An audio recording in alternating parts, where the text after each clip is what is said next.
Hello? Hello, Jughead. This is Archie. Come over right away. It's a matter of life or death. Oh, relax, Archie. Attention, all true believers.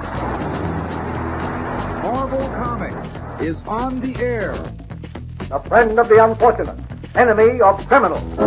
In reality, Dan Garrett, a rookie patrolman, loved by everyone but suspected by none of being the Blue Beetle. Boys and girls, your attention, please.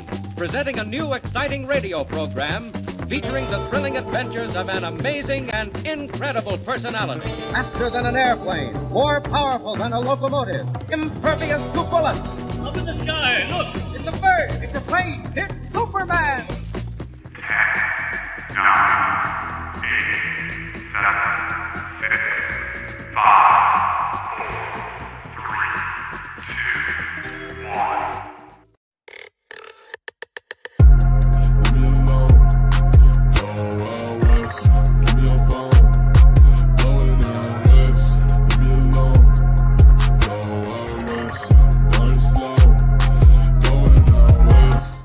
Yo, yo, yo, what's up, everybody? It's Christopher, aka the Bronze Age Nerd, and I am joined by my best friend over here, Matt Murdock. Matt Murdock, from the thumbnail. You remember him? Bigby McFly, the comic guy. I forgot you were Matt Murdock in the thumbnail for a while. I made that like a while ago, so that was, I gotta pretend like I'm. Where am I? I guess that makes me Wilson Fisk. That's right. You are Wilson Fisk. Welcome, everybody. We're going to say hello to everybody in the chat here in a second. As you might have seen in the thumbnail, if you're tuning in, because of that, we are going to talk a little bit later about our favorite Daredevil stories and moments from Daredevil, kind of basically, what we like about Daredevil, essentially, kind of the quintessential Daredevil experience. That's the main topic of the show tonight. But we're also going to talk about some other stuff. We're going to talk about sharing the community artwork that you've sent in out there, talking about some of the news stories that have happened, and also a new segment we're going to try out about things that we've kind of been watching or, kind of media we've been absorbing. This can include things like comic books we've been picking up. It can include things like, comic books we've been reading, but also movies, TV shows, that kind of stuff. So we're going to do that too. We're going to try it out because it's something we talk about a lot in our personal lives. May as well talk about it on the show too with all of you. Sounds cool, huh? Yeah. Yeah. Yeah, I absolutely think so. Before we say hi to everybody, I want to explain that there are multiple messages from some people in the chat because they're awesome enough to be watching on different channels. You could actually watch the show right now on my channel, the Bronze Age Nerd channel. You could watch it over on Bigby McFly, the Comic Book Guys channel, and you could watch it over on the EXP, which we're streaming to all three of those channels right now on YouTube. Also the EXP on Facebook and Twitch and Instagram and all those fun places. So you can go subscribe to those places in the description down below. So check it out. In the meantime, let's say hello to GT Key Comic, who comes in first. His first place all over the place, man. I think he was first everywhere. To the point where Richard had sure.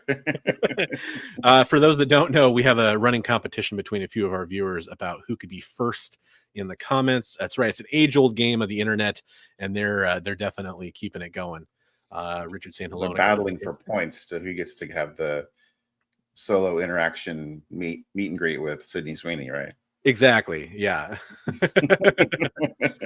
Looks like Richard's going to lose, by the way. It will come as a close as it's going to be a very personal defeat for him. And then we got Renegade Rant Comics in the house. What's up, Renegade Rants? How's it going? Nice to see you. Sure. And Lyle, what's up, Lyle? Always a pleasure to see you. Oh, Comic Collector Coach made it in. We love to see that. Thank you very much.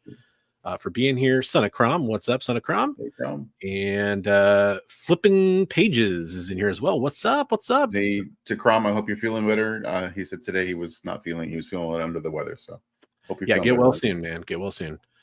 Hopefully our show can put you to sleep and you can rest easy. It's like NyQuil, but without the without that smooth feeling that NyQuil gives you. Right.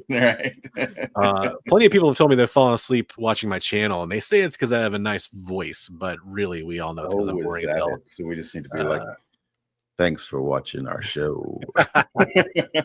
Brandon, hello. Pleasure to see you. So yeah, we talked about it right before the show. I just didn't really discuss the order. Do we want to do any of these news segments at the front of the show, or do we want to do news first, or what do you want to do, Bigby? Yeah, let's talk about what we've been watching. That sounds like Cool. fun. Yeah, Let's do it. Well, it was your idea, and it's a great idea. What have you been watching, Bigby? Let's see. So I've been watching a few movies. I watched a movie called Companion. Have you seen that one yet? No, it's on my list, but I haven't watched it yet. Yeah, with Sophie Thatcher and Jack Quaid, the guy from The Boys who plays Huey. Yeah, a lot of people are saying it's really good. Lots of twists in it. Really enjoyed that movie. And then I watched the other night. I watched Love Hurts, the one with I'm gonna pronounce his name wrong. Ki Kwan, is that his name? Yeah, he played Short Round in Indiana Jones. Yeah, Everything Everywhere All at Once. Short Round and the Goonies and Everything Everywhere All at Once. Yeah, and then the other guy that was in there was what was his name? Mustafa Shakir. He was in Cowboy Bebop. The live action Cowboy Bebop. Yeah, Okay. The live action. He played Jet Black. He never watched that. He like stole the show in this. So I really liked him a lot, and that was really good. And then I watched Finch with Tom Hanks. It's a little post-apocalyptic. Yeah, that's a really good movie. Yeah, and that's a little bit older too, so I think we could safely discuss that one if we needed to. But yeah, no, it was really good. You know what it felt like? It felt like they kind of made Castaway, like the whole Wilson thing. They kind of made that into a movie. I kind of felt like they put Castaway and Chappie together. Yeah, for sure. Absolutely, that's a really apt description. I thought it was really, really good. Yeah, that's a good one. I forgot about that movie. Yeah, and then I kind of was, while I was doing some other stuff, I've halfway watching Peninsula. I guess it's a sequel to Train to Busan. Yeah, I've been meaning to watch that one too because I love Train to Busan. Train to Busan is amazing. So yeah, I really enjoyed that. If you like zombie movies, really, really good zombie movie. Yes. And then I've got my shows that I've been watching: Severance, Harley Quinn, Invincible. Same for all those. And soon to be Daredevil. Yes. And it's Wednesday, right? Yeah, I think so. Yeah. Wednesday. Yeah. So obviously we went with the theme for the main topic of the show because of Daredevil, like Crom saying here, binging seasons 1 through 3 on Netflix. Oh my gosh. Wow. So if you're halfway done, you're right in the Punisher stuff, which is really good. So yeah, Punisher stuff's great. And I actually I've just been so busy with other stuff. I meant to rewatch at least parts of it. And then I kind of wanted to rewatch the Punisher show because I barely remember the Punisher show. Like I remember like the girl he's protecting, but I don't really remember like all the ins and outs of it, like. Right. Yeah. Was there 2 seasons of Punisher? I think there was 2 seasons, I think, because there's the whole Jigsaw season 1. Yeah. Yeah. Back for season 2 or something. I can't remember. Really good. Well, he wasn't really Jigsaw until right. And I don't want to spoil it for Crom. He's watching, but watch right? After you watch Daredevil, Crom, you got to watch the Punisher show because it ties all together. So you got more to watch too. Yeah, this is something that I was going to bring this up last week, and I'm really glad Jay is bringing it up. For those who don't know, Hydra Asylum Comics, which by the way goes sub up Hydra Asylum Comics, is actually Jay is one half of Hydra Asylum Comics. He's our producer for the show. I was going to mention this last week, but I didn't because I couldn't find. I kept seeing like announced rumors, but I didn't see like a hard press release that they're actually doing this special presentation. But in the week since then, I've seen it basically reported as fact. I saw an interview with Barenthal talking about, because he's actually writing it, I heard. And there's some people were talking about a comic book he was I wish I could remember which storyline it was now. He was referencing a comic book. And they were like, "Oh, that could be the story." I think it was it the Bloody Valentine? It's the one where he has to get plastic surgery. He basically to go undercover. In the Marvel series, he changes his race. Right. Yeah. So, I don't know if that'll happen. Right.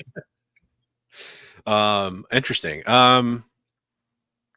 Well, okay, so there's a whole bevy of stuff. Was that kind of your list of things you watched, or was there? Yeah, those are the kind of list of things I watch. If there's any of those you want to talk about, or anything the chat wants to talk about, that's fine. Or I see some people talking about things that they've been watching, and then whatever you've been watching. I just kind of wanted to like stay on top of like kind of like what we. Oh, and I've been watching a little bit of Robotech.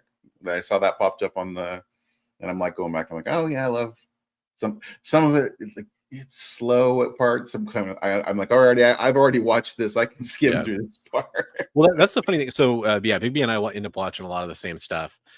We have access to a lot of the same services and stuff. So, let's see. For movies, well, I watched Captain America in the theater last Sunday, but we didn't really do spoiler stuff. We already talked about it a little bit. I watched Boy Kills World, which I hadn't seen before the other night. I love that. That was really good. It was fun. I love that. A lot of twists in that. Oh, I'm forgetting the guy's. He's the legendary voice actor who is the voice of Archer, Bob's Burgers, and I'm blanking on his name right now. But I didn't know he'd be doing the voiceover, so that totally threw me for a loop. John H. Benjamin. That's what's coming to my head. I don't know if that's right. But that I loved that part of it. Because all he can think in is the video game voice, right? Yeah, the fighting game. It was basically like Mortal Kombat or Street Fighter or whatever.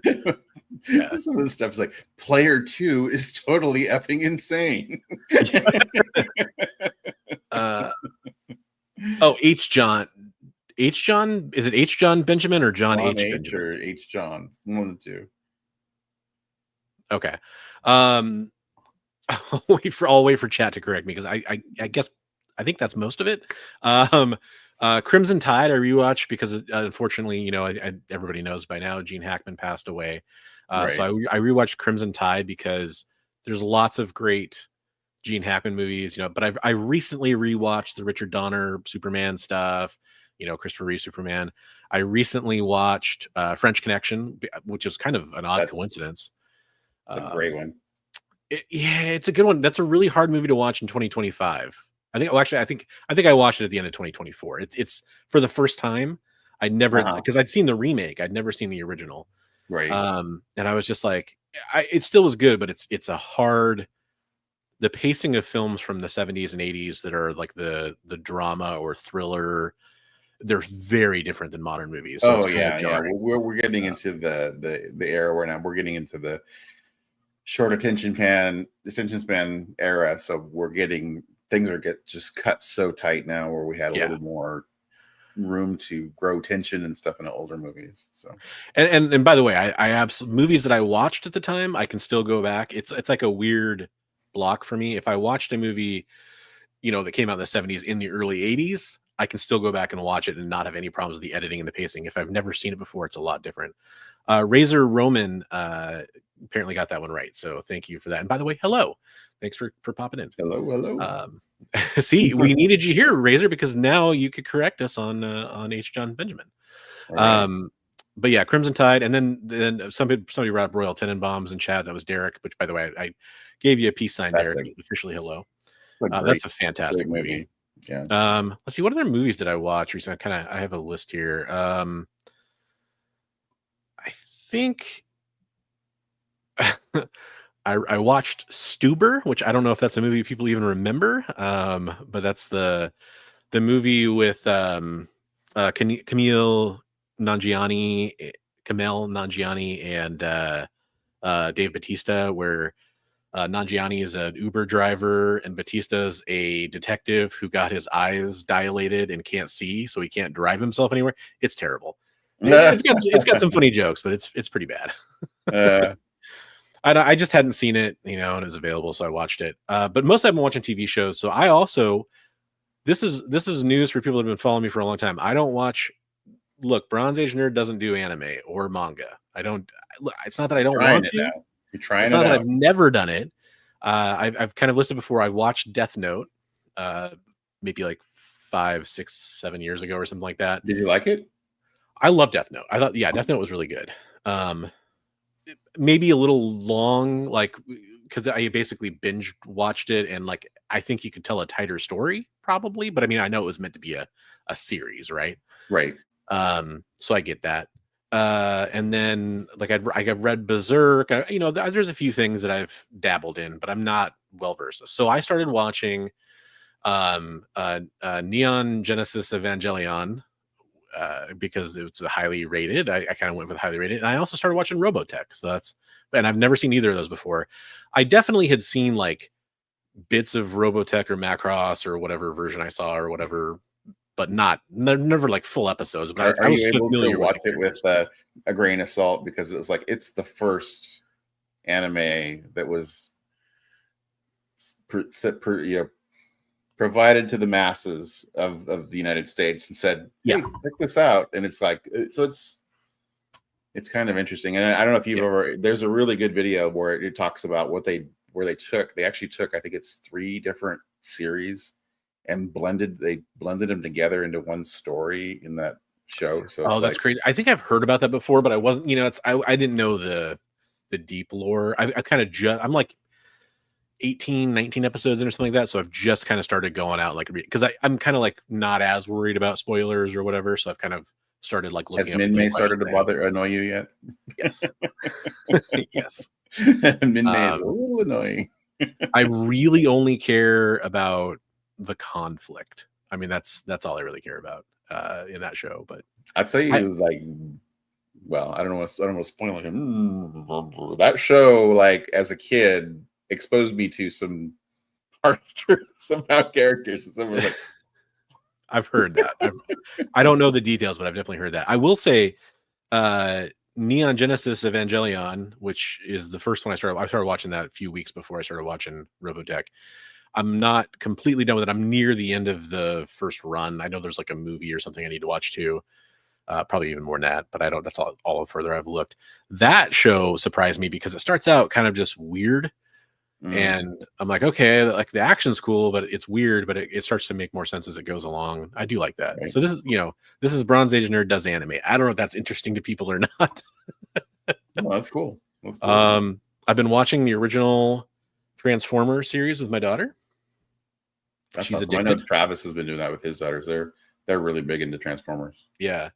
So she was so excited to get to the episode in season 2 where you get to see Elita 1 on Cybertron, because she's super into the girl Transformers. So she loves RC. She loves Elita 1. She watched Transformers 1 and she loved seeing. Don't let her watch Transformers the movie. Oh, she's already seen it. It's her favorite movie. She's already seen the death of Optimus Prime. Oh yeah, but then like she watches the cartoon and he's alive again. So it doesn't matter. Okay. And then I did. So I swear I'll get caught up with Chad again. But I saw One Piece over here. I did watch season 1 of One Piece live action, and I thought it was really cool. It's part of the reason that I went back and started watching anime, to be honest. Is because I'm like, so I like the people who were original One Piece fans are like telling me that they're not happy with the live action, but people who are watching it with fresh eyes are saying they enjoyed it. So I mean, it makes sense. I would probably not be a fan if I was a fan of the original too. That's how it always Speed works. Racer is probably the first anime that aired in the US. I'm saying yeah, you're probably right. But Robotech was like one of the first times they tried to I don't know. I watched a big documentary on it. They were talking about, there's so much of this great sci-fi stuff over here, and they really wanted to bring it over. So, you got some real life sound going on there? What's that? You look like you had something going on there in real life. Oh no, we got those. You probably got them too. It's the beetles that are breeding right now. Yeah. I got one of them crawling around on a curtain in here. Yep, I gotcha. Lyle, speaking of local events, which that's a local, I don't know if that's a widespread thing, but it's definitely a Northwest thing. Did you feel any tremors this morning? Which, by the way, I guess probably that would be in my area too. I didn't.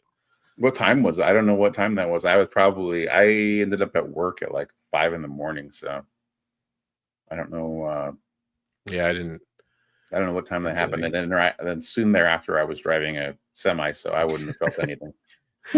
Love One Piece manga, hate One Piece live action. One Piece anime is too much filler. Interesting. Yeah, so when it comes to manga, I'm probably less likely to read manga.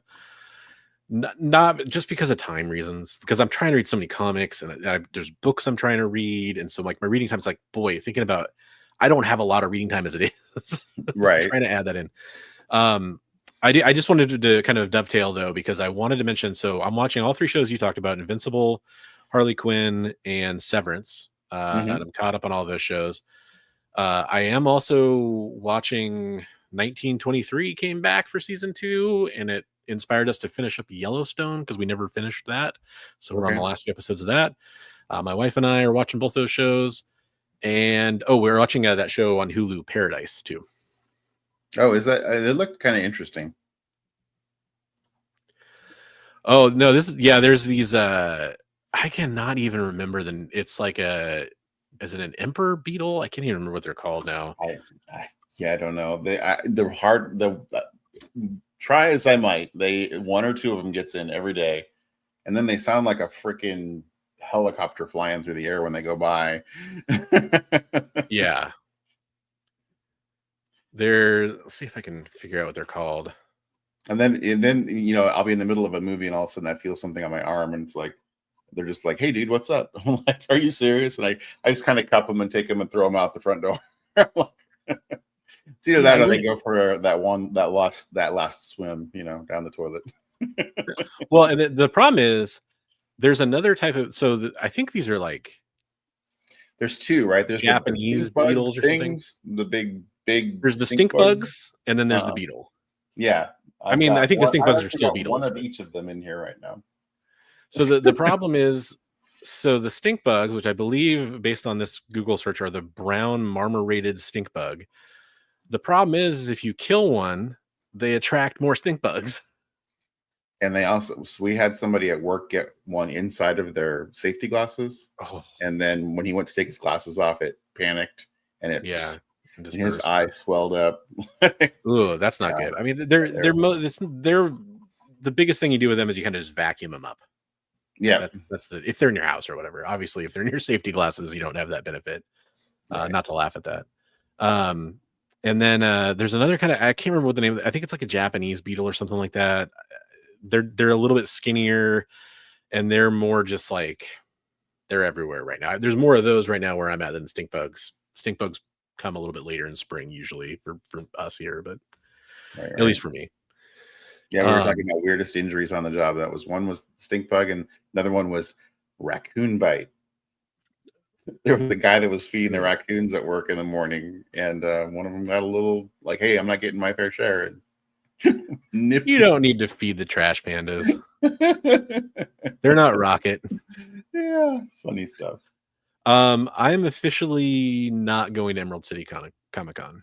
I am also not doing that. I don't have any funds to do that right now. So, there goes one of those beetles. I'm gearing up right now. Literally have brand new boxes around me and dividers and stuff. I'm getting ready for the show at Frankenstein on Saturday the 15th of this month, Lloyd Center Mall in Portland, Oregon. If you want to come say hi, I'll be co-hosting a booth with Dan's X-Men Comics and Qwerty Comics. We're going to share a couple tables and have a whole bunch of comic books and stuff, and I might bring some figures, like some boxed figures and stuff too, and some slabs, and those are comic books, but you know what I mean. I'll have all kinds of fun stuff. So I'm getting ready for that, and I've got too much other stuff going on. I do plan on going to both Washington State Summer Con and Rose City Comic Con this year again, so I'll be at both of those. Yeah, he's got serious dive bombing problems happening. Right. They're crossbreeding and making a master species. Yeah, absolutely. I mean, folks, this is the reason I don't watch anime, because I'm going to be living in one soon. So no worries there. I feel like speaking of things we watched, we got about 2/3 of the way through Baby Girl. I don't know if I watched that a little while ago. That's a little rough to watch. It's not very good so far. That's my opinion on it. It's messed up. Okay, so we made it, like I said, about 2/3 of the way through, and I kind of just was like, all right. And I mean, I felt like at the end of watching it, it was good. There were parts that it was a good, I guess, good message for a movie like that. But it's kind of like the message is just being like, be honest with what you want with your partner and talk, versus being ashamed of whatever your kinks are. Don't kink shame. Right. I don't know, don't kink shame yourself. The message to me is more, if you're going to make a movie like that, either spice it up or make it more intriguing. Yeah. I guess for those that don't know, by the way, it's a movie. Nicole Kidman's the main star. She's like a high-powered executive who is kind of bored in her sex life with her husband, who's played by Antonio Banderas, and basically gets kind of involved with a guy who's kind of like more of a dominant kind of guy and has an affair with him. That's kind of the sort of like grown up 50 Shades of Grey in a way. I mean, it's also very different than that, but yeah. I mean, it gets better. The movie was entertaining, but I was at certain parts I was watching it, I'm like, somebody's gonna like walk by the window while I'm watching this and be like, what the hell are you watching?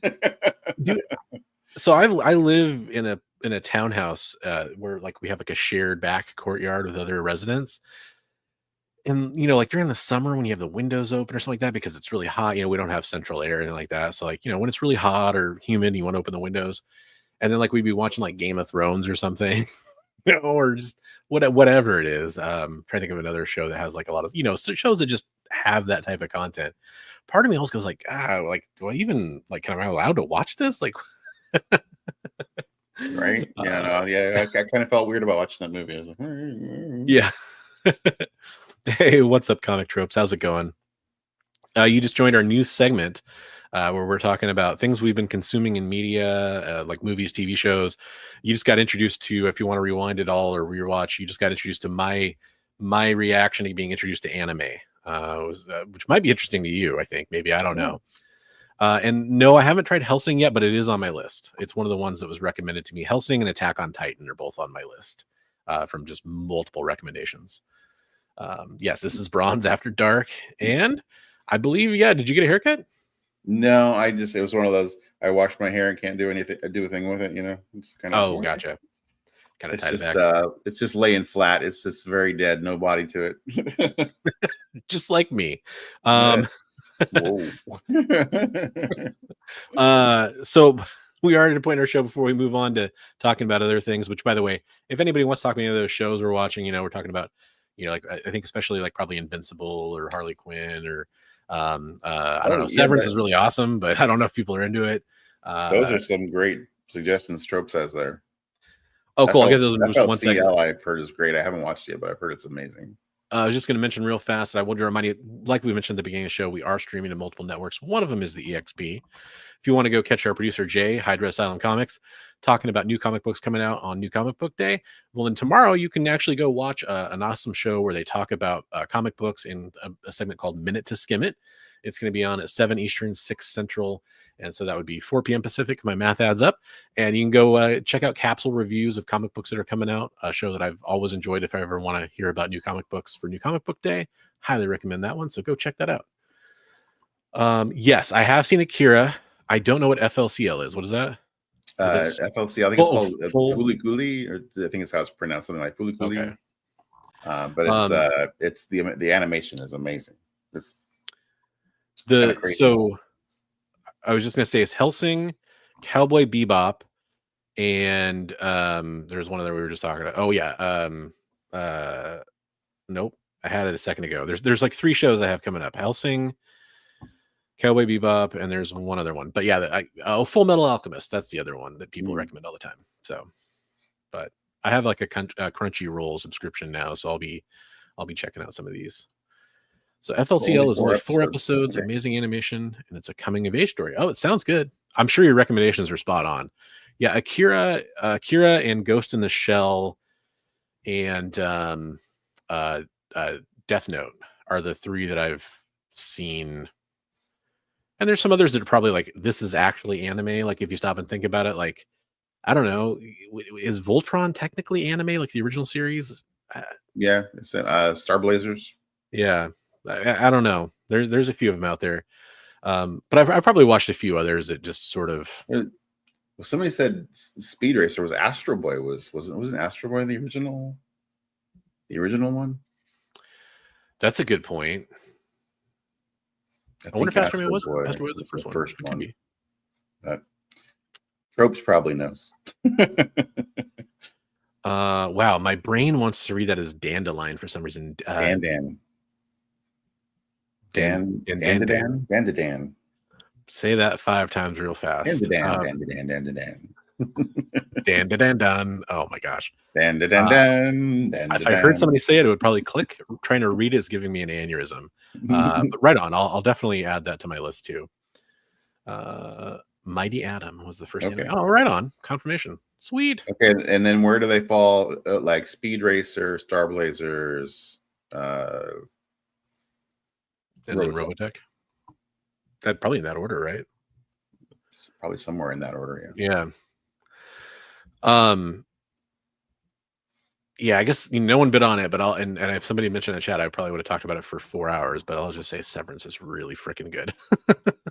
I'm only like 4 episodes into it, and I was like, do I want to watch more of this or do I not want to watch more of this? And I'm like, I'll if you're saying it gets really good, I'm gonna keep going with it. Gotcha. Yeah, it's highly worth watching. It's probably so I'm big into shows that have mystery / sci-fi elements, and this is probably my favorite show in that respect since Lost, which I was addicted to. So cool. Bob blah blah, is that a Bob blah blah joke? I love Arrested Development. And they were all in color, so over a decade later. Okay, yep. So yeah, just to save Comic Tropes a click, basically I started watching Neon Genesis Evangelion and Robotech were like the two like anime series that I actually dove into. And like when I say I watched Ghost in the Shell, I watched the film, not was it Standalone Complex was the anime or whatever? I don't know, but I'm sure everybody else in chat does. Apparently my other Helsing thing I'm trying to tell you about is not liked by YouTube.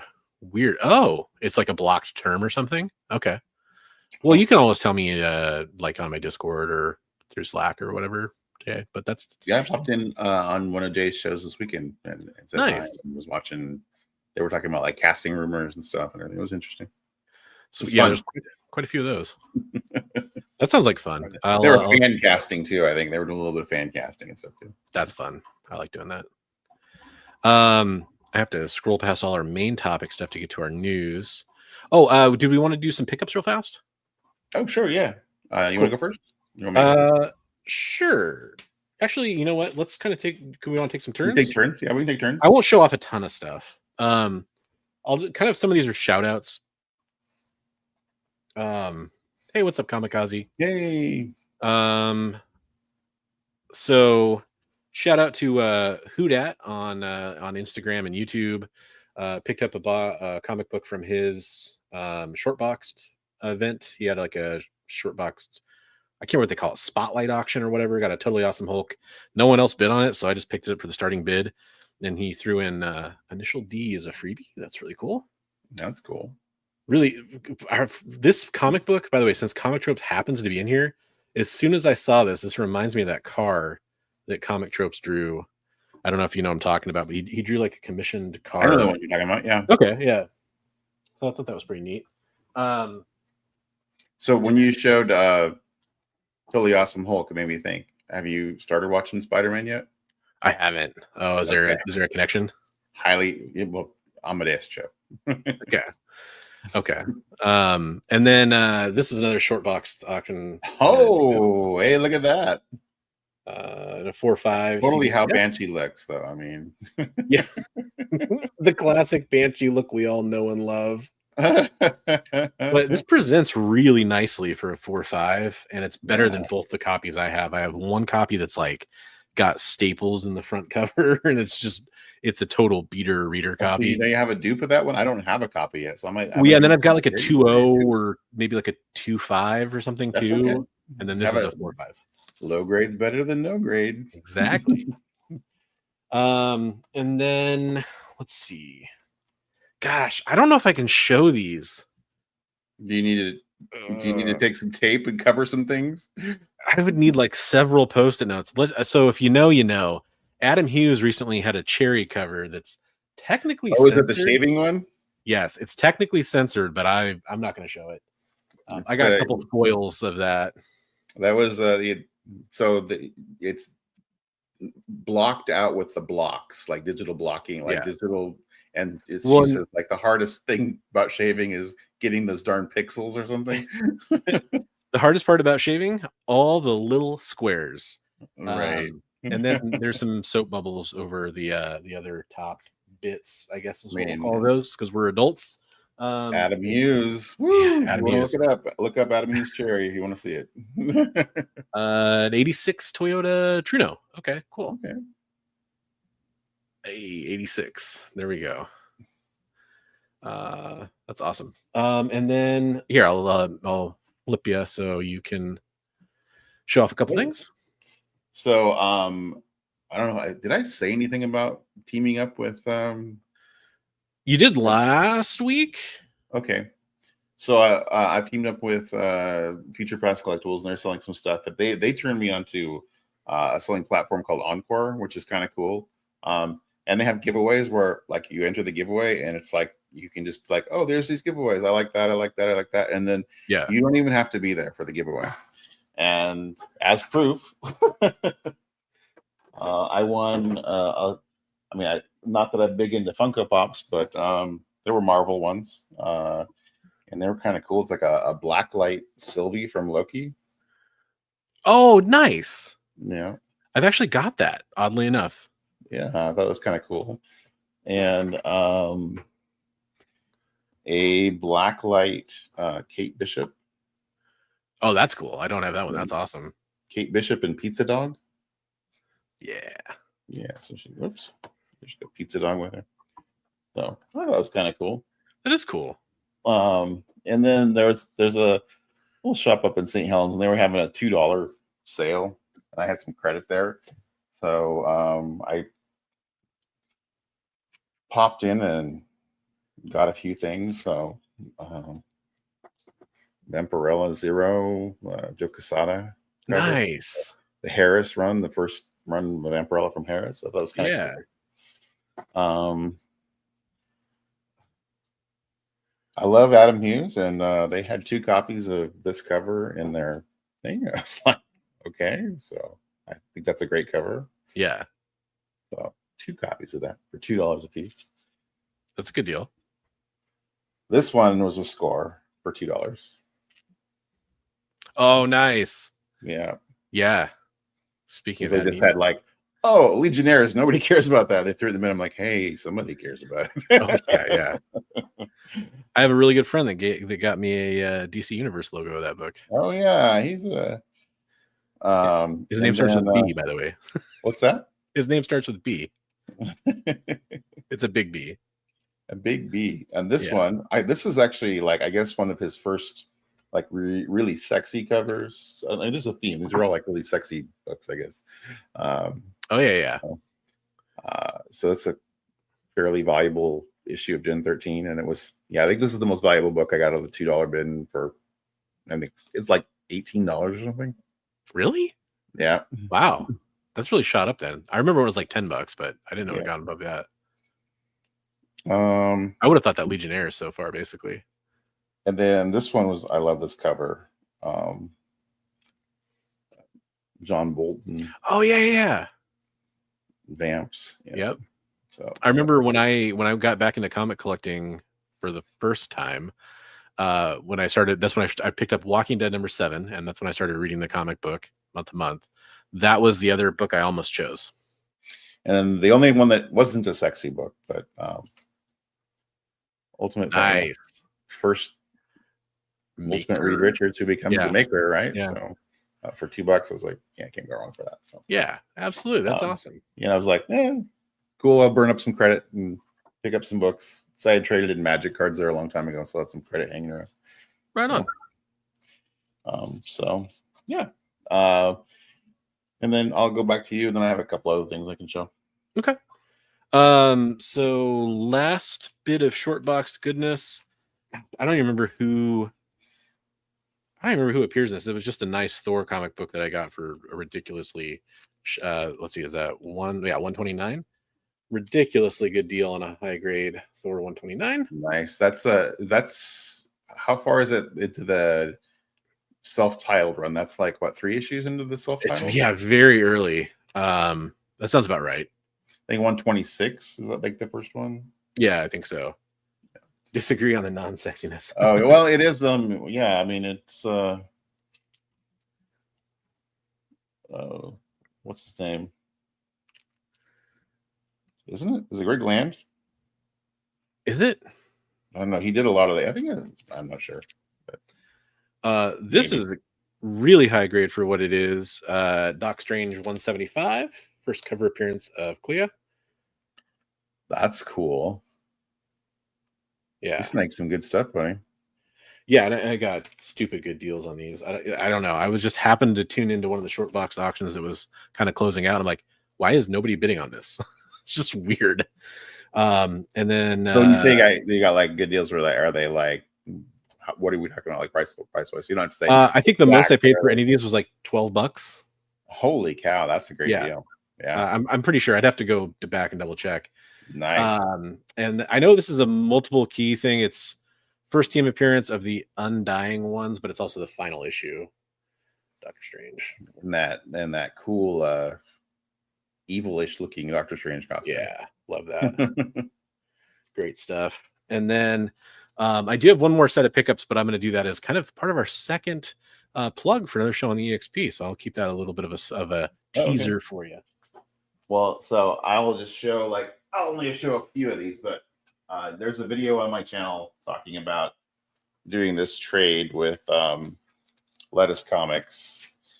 So I picked up a stack of Captain America of his doubles. Holy cow. So there's Annual 4 with, that totally looks like Magneto, right? It does. Yep. And then there's 101, which is basically Captain America #2, right? Yeah. So there's that. And then 114. And then it just jumps into a lot of the Bronze Age Kirby. Well, not even a lot of like 2 or 3 Bronze Age Kirby, and then a lot of just Bronze Age stuff. A lot with Zek covers and stuff, but none of the valuable things. Well, they're awesome. Yeah. I was kind of more, it was kind of more of a he was like, hey, I have all these dupes and I don't really know what to do with them. And I'm like, I like to facilitate things for a lot of people sometimes. I'm just like, hey, I'll take them and move them to somebody that needs them for something else. And eventually I'll find one thing that I need and then move their stuff to somebody else. And that's awesome. Yeah. So got a big stack. So he's gonna be making a video about all the stuff that he got from me, so you can check that out on Lettuce Comics. Nice. It's way too many comics to keister, as Christopher Walken would say, where he keeps the watch in Pulp Fiction. So I'm gonna do our second little ad for another show on the EXP early, just because it's organic. We're working it in. Right. If you've been watching the show over the last few weeks, there's a new show on the EXP we talk about that's coming on Tuesday nights called Wonderland. Welcome to Wonderland. It takes place at 8 Eastern, 7 Central, so that'd be 5 p.m. Pacific. I actually tuned in last week and picked up some stuff. And one of the things I picked up, I got the new Green Lantern Dark. I got a couple covers for that. Just because they were throwing it out there, and I thought that'd be kind of a fun story to read. I haven't read it yet.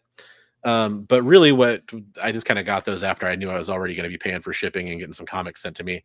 So I got a couple keys that I've been looking for a while. First one, Tales of Teen Titans 44, and the first appearance of Dick Grayson as Nightwing. That's awesome. Yeah, that's an underrated key, I believe. Yeah. So I was pretty excited to have that. Actually, was the second book I got from them because I thought it would pair very nicely with my first appearance of the new Teen Titans. So, that is awesome. Yeah. It's kind of a beater. He had one really high grade, and then he had this one, and I'm like, give me the lower grade. Because I wasn't really expecting to pick that up, but so soon. But I definitely had it on my radar. So I definitely would give them thumbs up. They did fast shipping. That's Wonderland Comics. You can watch them tomorrow night on the EXP, like I said, at 8 Eastern, 7 Central, or 5 p.m. Pacific, depending on which time zone you're in. Go check those out tomorrow over on Wonderland Comics, and it's usually pretty awesome. That's nice to know. He cut me a good deal, but well, now you know. Yeah. Maybe that's why. I don't know. As in you in the chat too. Okay, so there you go. There you go. There you go. That explains it. Yeah, because I definitely seem to be really good. I haven't had any time to watch YouTube today, but I saw you interviewed Christopher Priest. How was it preparing and executing the interview? Great question. Yeah, so for those that don't know, I was going to talk about this at, kind of our plugs at the end. I'll say, hey, go watch my video I put up. Yeah, I interviewed Christopher Priest. He's been on Vampirella for a while, but they're relaunching #1 later this month with a new story. And so I interviewed him. I've been wanting to talk to him for a while. I didn't get a chance to talk to him about it in the interview, but he actually wrote Tyler Maine's comic. The guy who played Sabretooth and the wrestler and everything. He wrote his comic, The Last Spartan. And I was going to have to talk to him about that, and we just ran out of time because we had such a good conversation. But I actually, there's about 3 or 4 interviews I watched preparing for it. Comic Tropes actually was one of them because he popped up on the YouTubes. He interviewed him, I think, around this time last year, I want to say, about a Vampirella comic and some other stuff in his career. He has some great questions, kind of informed that. Honestly, like I basically just teed him up to talk about Vampirella in the beginning because I figured that's probably why he's here. He deserves a chance to promote his book. I think he gave everybody a great pitch on his story, his take on Vampirella, and kind of what's going on and what the story is so far, and then what his inspiration was for this story. It sounds really exciting. I'm pretty excited for it. And then we kind of just talked about his time in comic books and what he thinks has changed in comic books, and talked about some of the stuff he's done in the past, what he might have done differently if he could revisit it, things he never got a chance to work on. And we asked some great viewer questions too that I had roll in. So definitely go check that out if you're interested in Christopher Priest. I think he's a very underrated writer. I mean, he's been doing it. He's been an editor or writer since the 80s. He's done tons of titles for Marvel, tons of titles for DC, and has done a lot of independent stuff now. Chris was awesome in pointing this out. He was really responsible for a lot of the milestone stuff in the groundwork when that came out. He's just a really funny, interesting guy. From a writer, you kind of expect them to have the gift of gab. He definitely does. So yeah, very cool. He started at a very young age. Crom says his Robotusm DM is making him fall asleep. It might be my smooth voice. That really might be it, Crom. Tones of Christopher. Join us tonight on Slow Jams. But I hope you have a restful evening. Get some good rest, man. And thanks for tuning in for the beginning of the show. Feel better, buddy. Yeah, absolutely. But yeah, that's kind of it was a great interview. I really appreciate you asking that, Chris. I did ask him about Quantum and Woody. I'm glad you got a chance to get that question asked to him, and glad he gave a good answer for that too. He actually talked about it for quite a bit. He was pretty excited about that. Welcome Tat Comics. Yeah, welcome into the show. Thank you very much. I was going to kind of go scroll back up here and see if anybody else popped in. I like his Daredevil icon. That's cool. Perfect. Yeah, and we are going to get to that in a bit here. It was tiny, but when you zoomed in on it, I was like, oh, it's TD. There we go.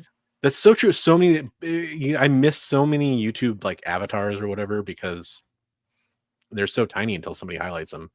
Right. Speaking of that, we're going to zoom through news because I want to get to our topic. So there's some good news in there, though. I thought there was some interesting stuff. We're not gonna rush through the important ones, but I do want to make sure that we kind of get to all of them before we get to our main topic, and I want to allow plenty of time for our topic. This was something that came up because we were just talking about this earlier with the Marvel special. This is some speculation that I was alluding to on what his story could be based on. This is what Bigby was talking about with the disguise that would happen. He shared a photo of Punisher 53, that'd be John Bernthal I'm speaking about, released in 1991 as part of the storyline called The Final Days. It followed the Kingpin as he set out to finally break Frank. After initially being forced to help the mobster, the Punisher was sent to jail, where he had a violent reunion with his old foe, Jigsaw. Frank is badly wounded, but manages to escape and then needs to wrestle with whether the only way to live is if he changes. You can probably see how elements from this would lend themselves well to a special presentation on Disney Plus. And Yeah, and also, they bring up a really good point. It could also just be a comic book he enjoyed while preparing for Right.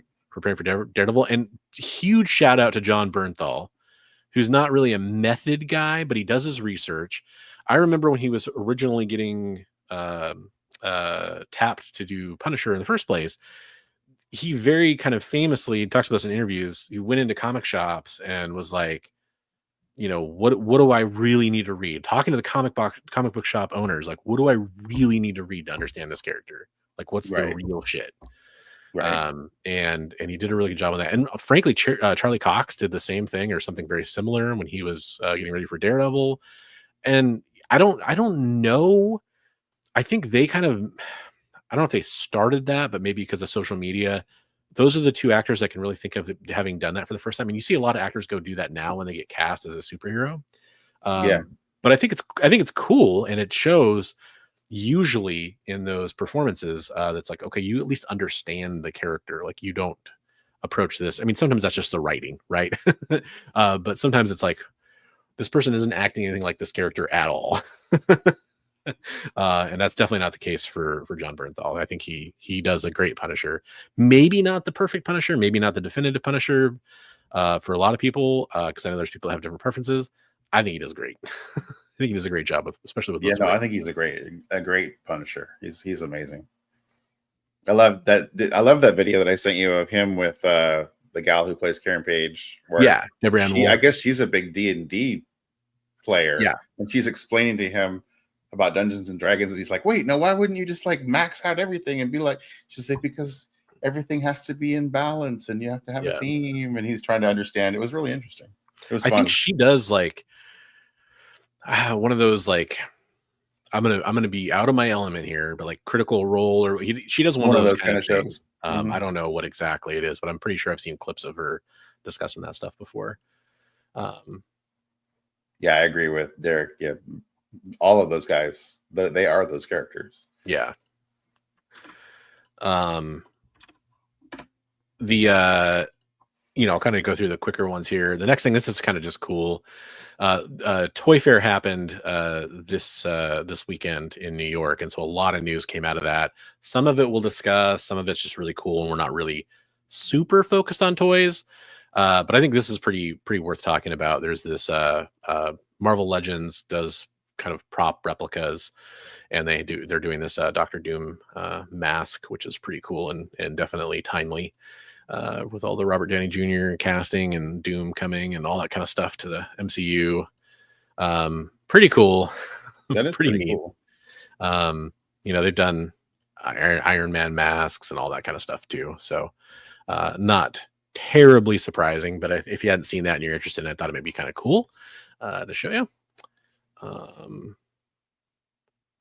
And then another really quick kind of just more of an update, something we followed before. This is a unfortunate bit of news, as we are not getting any X-Men 97 this year. We're most likely getting it in 2026, which is sad. Right.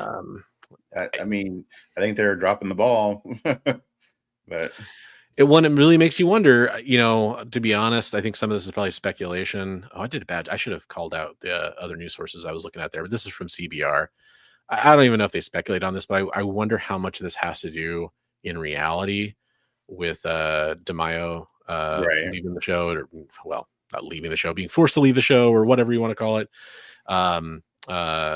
It does make you wonder if that delayed things. There's a lot of rumors about them going out and like recruiting comic fans to help them with the mythos, because they didn't really understand some of the stuff. They were like, what? What's going on? I always kind of wonder about that stuff when you hear it from the outside, but hey, so you were watching I'm gonna roll back to stuff we're watching. Baby Doll, that the guy that plays the young guy, they're rumoring him to be Cyclops. What do you think about that? Again, I'm only 2/3 of the way through that movie, so maybe there's more of him. He doesn't really do much in that movie so far. He has a very quiet part for the first, at least half of the movie. He gets louder as the movie goes. Totally makes sense. Yeah, these are really good points. Although I will admit, I know this is controversial, and their script it could have been better, especially in the villain department. The Aaron Eckhart Punisher was pretty good. Or no, I'm sorry, Thomas Jane. I mix those guys up. I'm sorry, Thomas Jane, Tom Jane. Yeah. And also R.I.P. But Ray Winstone was also really good. I liked that movie. A lot of people say like when he was. So you're talking about people studying the character. He totally, when he studied Punisher, he thought of him as a total psychopath. Yeah, which I mean, accurate, right? In some ways, I like that interpretation of Punisher. Maybe more than the interpretation of where he's just like. In fact, we're going to talk about this later, so I think it's fine to talk about it right now a little bit. I feel like in the Frank Miller Daredevil run, especially that era and some of the comics that informed, when you see Punisher, it's usually like he has a different set of ethics, but he's completely just in what he's doing. You know, like it's almost like he's presented like a hero who just has a different philosophy, as opposed to a character that really is exploring the idea of what is a vigilante and how legal is it and how ethical is it, which I think that's the coolest part about Punisher, is kind of exploring those questions. Because I have a whole lot on that when we get into the a lot on like and I'm glad we're both of kind of a similar mind to that. By the way, hi Karen, good to see you here. Yeah, I was just going to get to Karen's comment here, but I wanted to kind of go through comic tropes. Yes, I did see the leaked MCU. Yep. There's one on there that is super surprising. If you're a frequent drawn character by if you're an X-Force fan, like modern X-Force, let's just say it's really surprising. That's confusing enough for people probably, unless you've seen it. And that's right, Brandon. Let's go Cyclops. I love that kind of attitude. And then hi Karen, thanks for dropping in. I love that Karen's Pages comes in here and drops the Karen Page knowledge, which is great. Thanks for confirming the. I was pretty sure she did some D&D stuff. As a DM, that's cool. Do you know? Does she have a series like on YouTube or somewhere where you can go watch? Or I don't know. Like Karen may know. That's what I'm asking her. Yeah. I figure she probably knows. Heard that they were going to cast Sydney Sweeney as Natsu, the Peach Momoko version of Cyclops from Ultimate X-Men. See, I'm going to take this in a different direction, Chris. Why don't they just cast Sydney Sweeney as Cyclops, Scott Summers? Sydney Sweeney, Scott Summers. You got the S and the S, the alliteration there. Yeah, just do it. I think we'll have a male version of Emma Frost, or yep, a male version of Jean Grey. Jean Grey and Emmanuel Frost.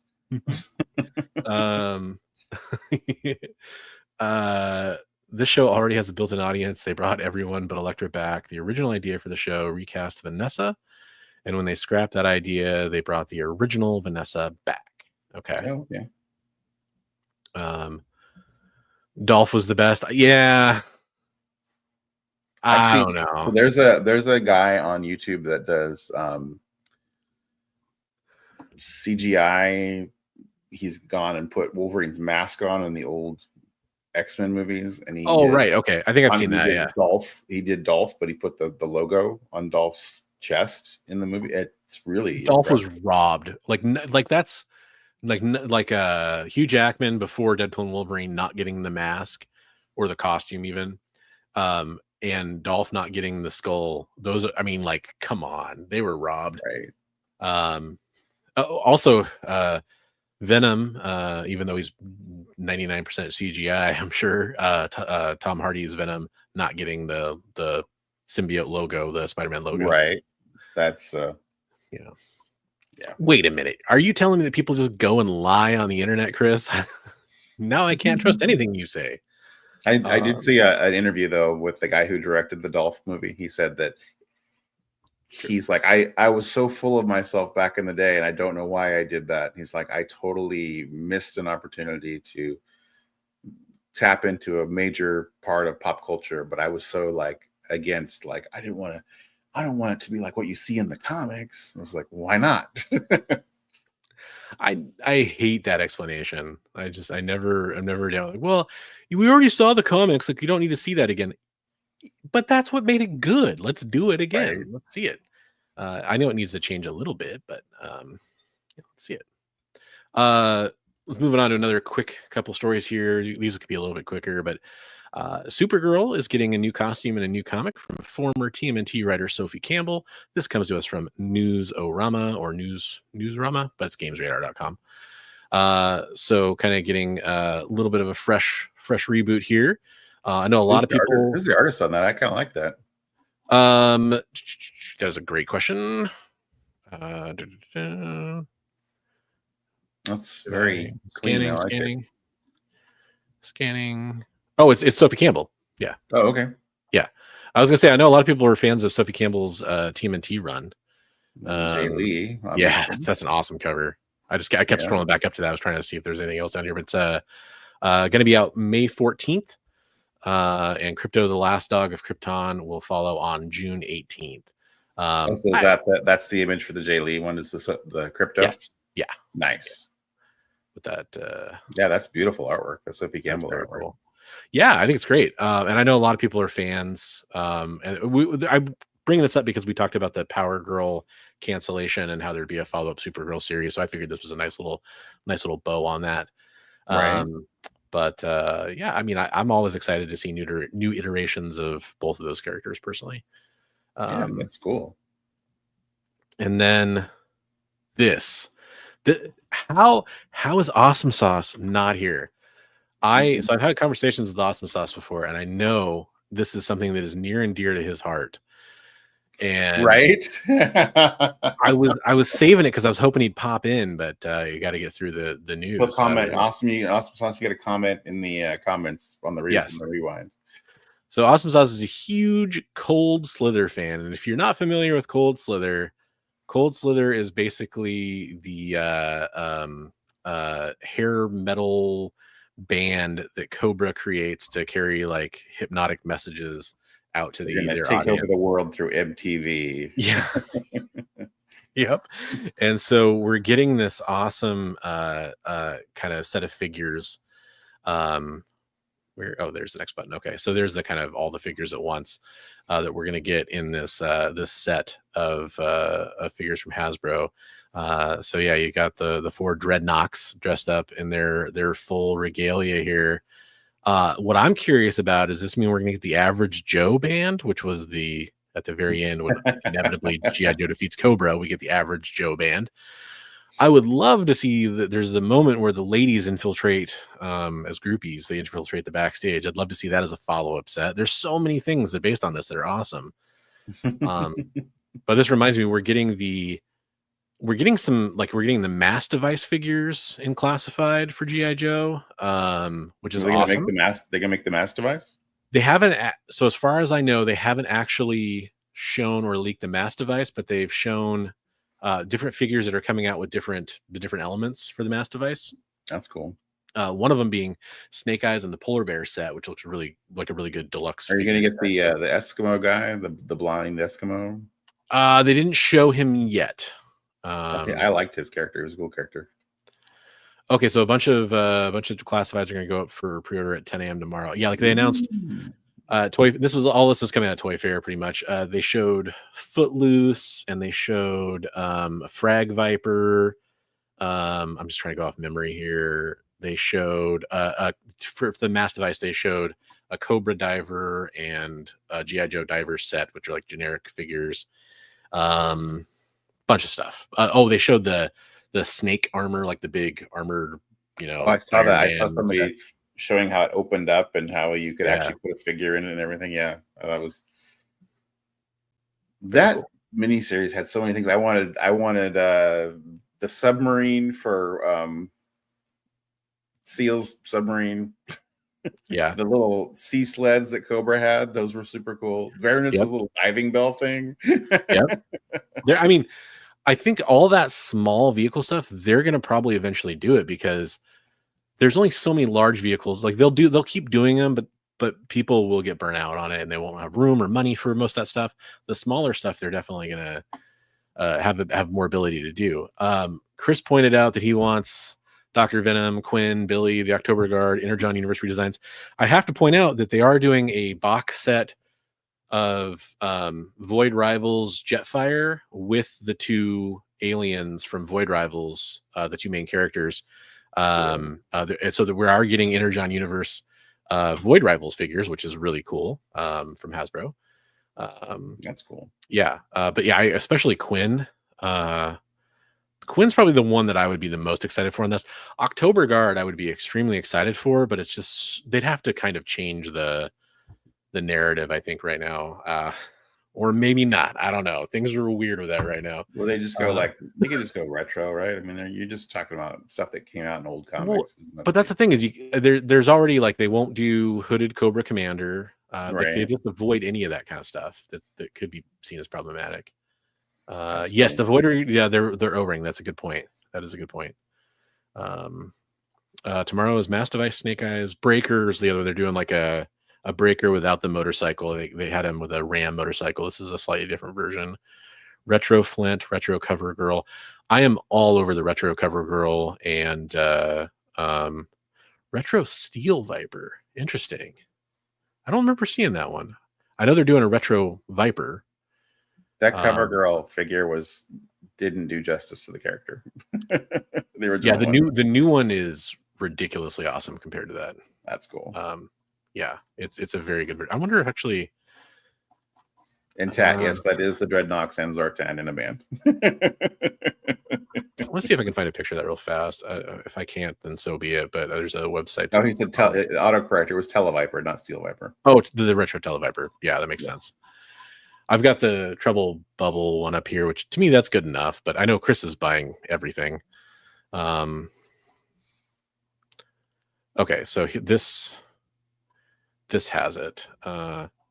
It's kind of small, but there's the Retro Flint in the middle, the Televiper on the right, and then that's the Retro Cover Girl. Let's see if I can zoom in here a little bit. I'm sure there's a lot better pictures out there, but it's much better. Is that Flint? Yeah, Retro Flint. And his face doesn't look right. In the card art? Yeah. Dude, I got in a fight with somebody on Twitter whether or not this hand is AI because they say it has 6 fingers. And I'm like, no, there's just like a reflection on it that makes it look like his pinky fingers like it looks like Tunnel Rat's face. It doesn't look like Flint's face. Yeah, the card art on a couple of these is not good. These I think actually Cover Girl and Televiper from where they look fine, but yeah. There are great. Oh yeah, they're doing a Firefighter. They've been doing some real military figures. Like, I mean, Infinity barbecue. What? Yes, there's new barbecue. There's the Cover Girl, Flint, Televiper. I guess I should go for out of package shots. But yeah, this Cover Girl. I mean, there's the debate whether or not she's blonde or like a auburn kind of hair color. So depending on which side you fall on, kind of a strawberry blonde originally, I think, but then they kind of made her more. They went back and forth. Literally, I think in one episode they do both types of. She was originally supposed to be Brooke Shields, wasn't she? I think so. That's what I remember. I don't know if that's apocryphal, but that's what I always heard. But they lost that. They were going through the licensing and they didn't. Also, what was it? The Rambo was originally going to be a Joe, and then he came out with his own toy line. So, yeah, yep, and that's why they did. There's is he called Big Boa? It was supposed to be Balboa. Yeah.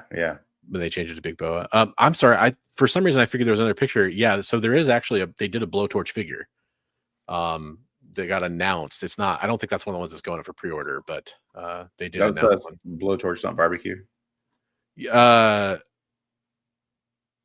Barbecue's already out. In fact, actually, I have a Slaughter's Marauders version of barbecue right up here. But they did Rocky, not Rambo. That's right. Okay, Rocky, not Rambo. Yeah, Balboa. Anyways, hey, there's lots of good stuff coming out for G.I. Joe that'll break everybody's walls. For those of you that don't care about G.I. Joe, we apologize. I don't know what you're doing. Kind of nuts for it. We had a whole episode on this. So here's our last big news story. that by the way, I apologize if I'm kind of springing this one on you, Bigby, because I knew we were going to talk about this, but I forgot to put something in our chat where we talk about the stuff. Good. I roll with it. This is kind of the last big piece of news coming out of Toy Fair that I caught anyway. I do want to point out we got our faithful viewer here, Chris from Comic Tropes. You can go check out Comic Tropes After Dark, where he does a show on Mondays before our show called The Weekly Spinner Rack. He covers a lot of news. He actually casts a pretty wide net and covers more news stories than we usually do. If you want to go see, I'm sure he covered plenty of stuff we didn't get to. But oh no, is this behind a paywall? Basically, the gist of this story here is that McFarlane's been making the DC Multiverse McFarlane figures for a while now, for a few years. It originally launched with a Batman, a Superman, a Harley Quinn, and then they've been wildly successful. They're doing a lot of chase figures that are called Platinums that people are really excited about, although they can be frustrating if you're trying to collect them. I actually have a Platinum Power Girl down here that I could show off real fast to show people what that looks like. Just gotta dig it out.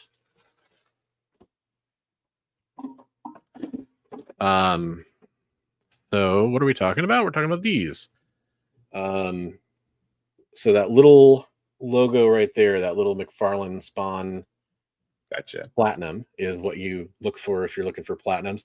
The regular version of this figure is kind of that's some Nakayama art back there, but it's the regular version's her classic costume, and then this is kind of that new series version of her, which is the chase figure. So gotcha. I've been grabbing quite a few of the McFarlane figures, not all of them, not a completionist. The ones I really like, I grab. I've got a bunch of there's like the Batman Hush statue. There's the Jim Lee, that's the Batman McFarlane statue from 423. That's the Superman Hush statue. I've got corresponding figures and my eternal hunt of trying to find the Wonder Woman figure. I've got the Jim Lee Wonder Woman statue is right in the middle there. You can't see it, but that's what it is. I like a lot of the figures they come out with. They're really awesome. But DC is losing the license, McFarlane is losing the license. And now that means this series is on a ticking time clock. Ticking clock. So counting down. Yeah, we're counting down to the end because Mattel, who previously was doing the DC action figures, is getting the license back. And people are pretty mixed on that. Some people, I mentioned those, and this is why I explained it. I mentioned those Platinum chase figures. Some people are fed up with that, including some retailers, because a lot of people order them hoping to get the chase figures. If they don't get the chase figures, they return the regular figures, hopefully unopened. But unfortunately, a lot of people open them and swap out desirable parts and pieces, and that's really disgusting that happens, but terrible. It does happen. But yeah, so I think I'm trying to remember what the deadline is here, trying to find it in the article. But I think it's at the end of next year, I want to say. Trying to get to where it shows that without reading the whole article in front of you guys.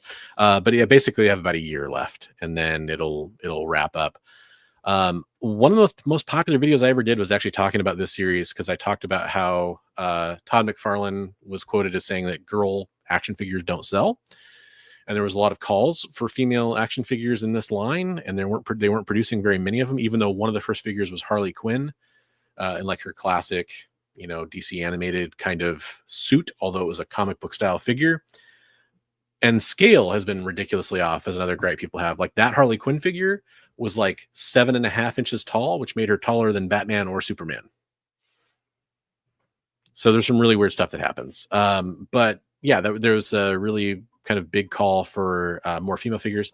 It must have worked, because that Wonder Woman figure I was talking about earlier sold out immediately. Everyone wanted it. It goes for like $150 on the aftermarket now if you try to find it. And it's, we're talking like these are like $25 figures, brand new usually. I know the Power Girl sold out. Pre-orders for that sold out pretty much instantly. I found that one randomly at a Walmart. And I have a regular version coming from Best Buy of all places, which they do some pre-orders on toys. Hopefully I get that soon. But anyways, yeah, it's been hard to collect some of these figures. I think that's a lot of people's frustration. But Mattel had terrible face sculpts, questionable plastic quality. So there's really, I don't know if people are winners or losers. For more of a posable figure. McFarlane's figures are almost statues.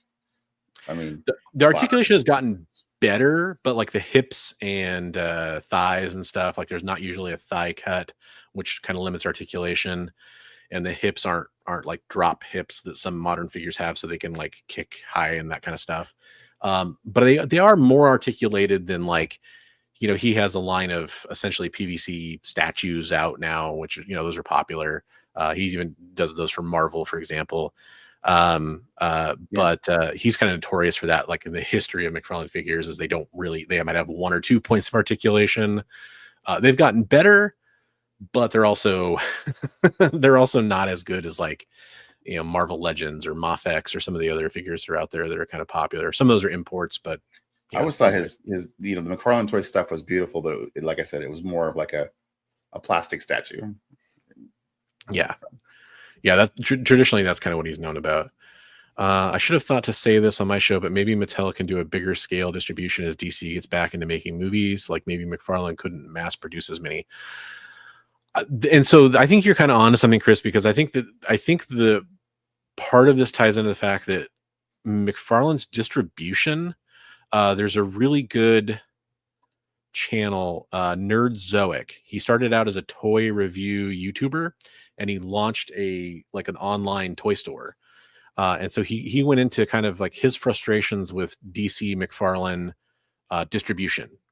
And he put all the cards on the table. He said, this is the kind of the struggle I've went through. This was an on again, off again thing. He met with a rep at one point.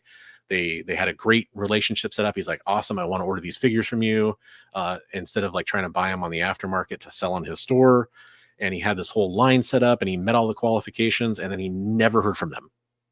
And he had to like basically hound McFarlane to buy their toys to sell.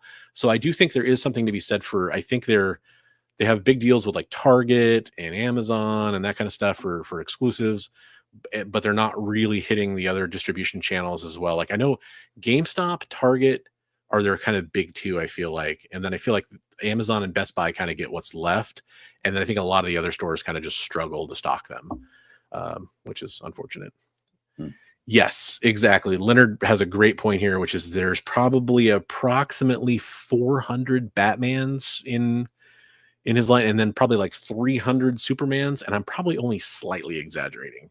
And some of those are really great, but like there's probably 20-25 versions of the Christopher Nolan Batman.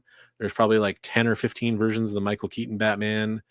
And there's probably 100 different comic book Batman. And some of them are, you have like a Tech 27 original appearance of Batman. That's awesome. That's very different than a modern Batman. You have Nightfall Batman, which is very different than, both of those versions. But at a certain point, it's like how many, I understand Batman sells, but when you start doing like Hugo Strange Batman, I don't know how well that's selling in a Target, but that's what he sells. He also includes weird ones like Ambush. But yeah, absolutely. Yeah, it is what sells. And yes, there are some. I feel like that's the funniest part about this is the series was finally starting to open up and get more. Like we were getting things like Blue Beetle, and we were getting things like Booster Gold, and we were getting kind of more characters that fans are going to enjoy. Ambush Bug, that kind of stuff, Sergeant Rock, these kinds of characters. But yeah, well, maybe they'll push out a whole bunch in the last year that they have. That's the hope. I mean, because like we haven't gotten a Zatanna, we haven't gotten I don't think they've done a Raven. A big one. Yeah, some really popular characters. Guy Gunner with Sinestro Ring. That's yeah. I will say the Green Lantern figures, because of he did a really good job with the constructs. All the Lantern figures, I feel like the ones that came with accessories, they did a really good job with those. Shout out on those. Anyways, it's kind of one of those things. Either people that are Mattel fans are probably happy. people that are McFarlane fans are probably a little pissed. I'm sure it puts a dent in McFarlane Toys, because this, I think, had to be by far their biggest endeavor going on right now. So where's Vibe? Where's Gypsy? Where is Space Cabbie? You're asking the real questions. The hard questions. The hard questions. Hard plastic questions. So I think that's about it for news. I did have the whole Kathleen Kennedy thing on here at one point that we were going to talk about, but there's been some, so the deal is that Kathleen Kennedy, it was reported she's stepping down from Lucasfilm and retiring, and now she's saying she's not retiring, although it sounds like she is stepping down from Lucasfilm. The real conversation there was who's going to take over Lucasfilm, and there's some definite short list people there. And frankly, though, it's some of the most toxic people on the internet reporting and rejoicing about it, and it's kind of like understandable on one hand, because some Star Wars stuff has not been great. On the other hand, some of the Star Wars stuff that she's responsible for has been amazing, or that she was at the helm for, at least. Star Wars Rebels, Rogue One, first couple seasons, The Mandalorian, that kind of stuff. Like, she's responsible for that stuff just as much as she was responsible for the sequel trilogy. And I don't know, internet's a weird place when it comes to people's downfall, or that kind of stuff. I bet people are really rooting for Favreau to take it over. A lot of people are rooting for Favreau. Filoni is another person, but I mean, also it's a very administrative role compared to creative in a lot of ways.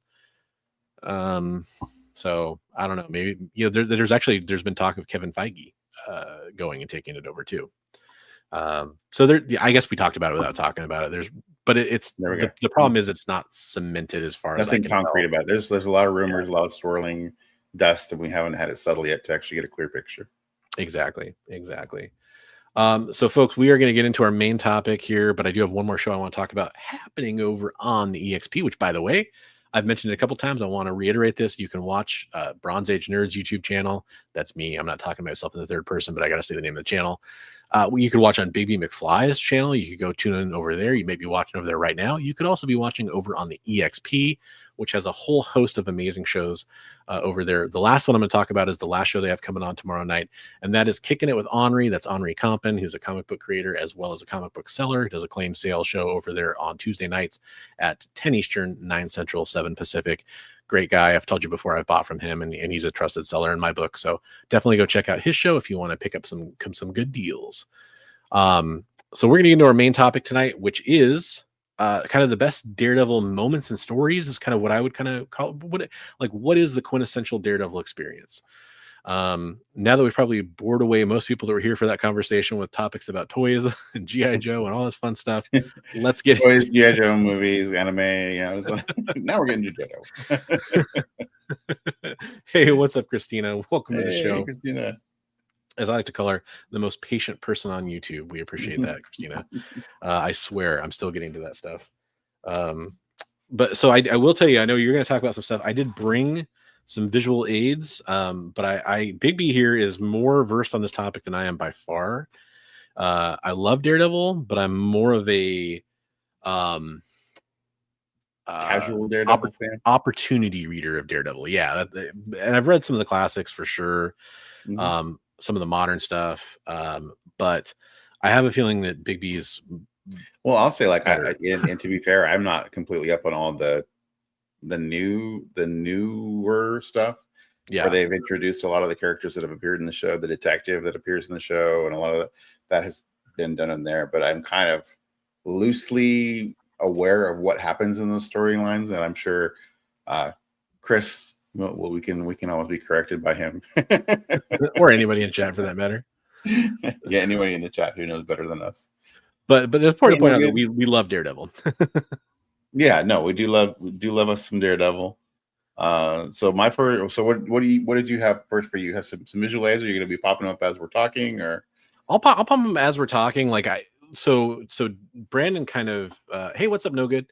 Brandon kind of this is kind of where I'm at with this. I will fully cop to some of my favorite Daredevil moments having taken place on big and small screens. Right. And this is kind of, when we say moments, I was very specific not to say comic book storylines, because, and this is something right from the concept of the show, it was Bigby's idea. It's a very important topic to talk about with Daredevil Born Again premiering in a couple days too, by the way. So timely and all that stuff. It's one of those things where I think some of those moments are what got me into Daredevil more as a concept. And I'll even say, this is like saying you like Nickelback or something like that in these days, but people remember Nickelback sold a lot of albums. I liked the Ben Affleck, Jennifer Garner Daredevil movie. I'm not saying it's a great film. I'm not saying it's like the best interpretation of Daredevil. But I thought parts of it were cool. Expectations for superhero films, especially at the time, were much different. Was it Colin Farrell? Colin Farrell as Bullseye was amazing. Yeah, if he had a more like comic book look, even if he didn't wear a mask, if he just wore the costume with like he'd almost kind of look like Havoc probably with the bullseye on it or whatever, that would have been. I mean, I can understand maybe they didn't want to hide Colin Farrell's face or something. The tattoo is like carved into his head. Yeah, I see a tattoo. It wasn't really a tattoo. It was like a scarring. Yeah.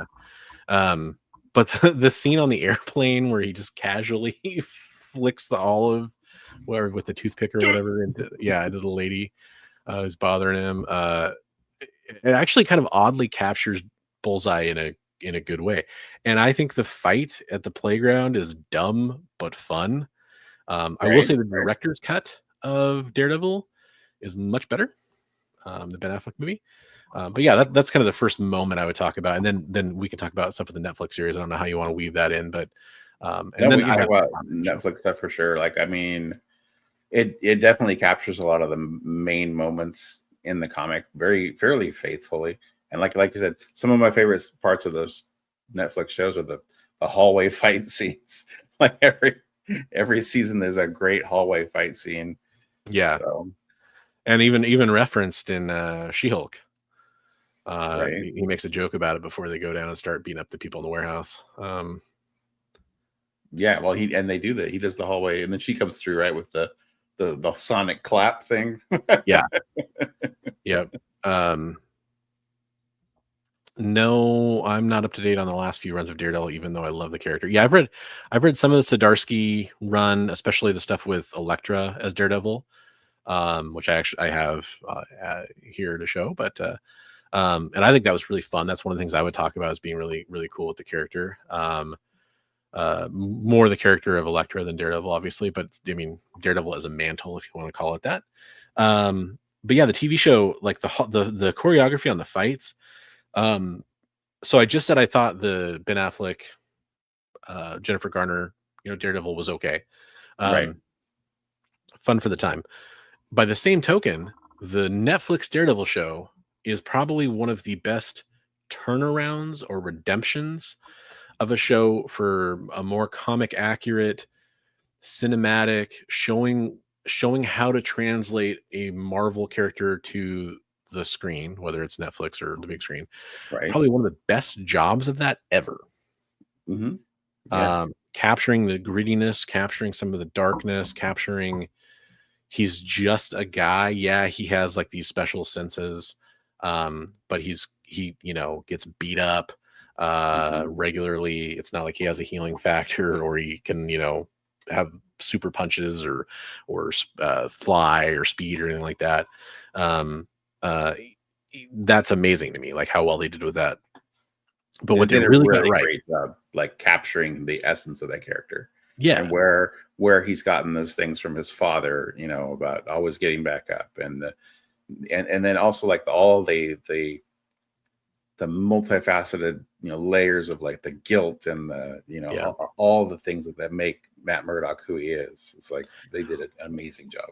And really that ties into probably the best thing it did, which is Karen and Foggy having like a supporting cast around him, Elektra, Stick even to a certain degree, Punisher to a certain degree, having those characters, even if you're not Ben Urich, yep, Yep, exactly. Even if they're not perfect, they are perfectly filling the roles that those characters need to fill for Matt Murdock.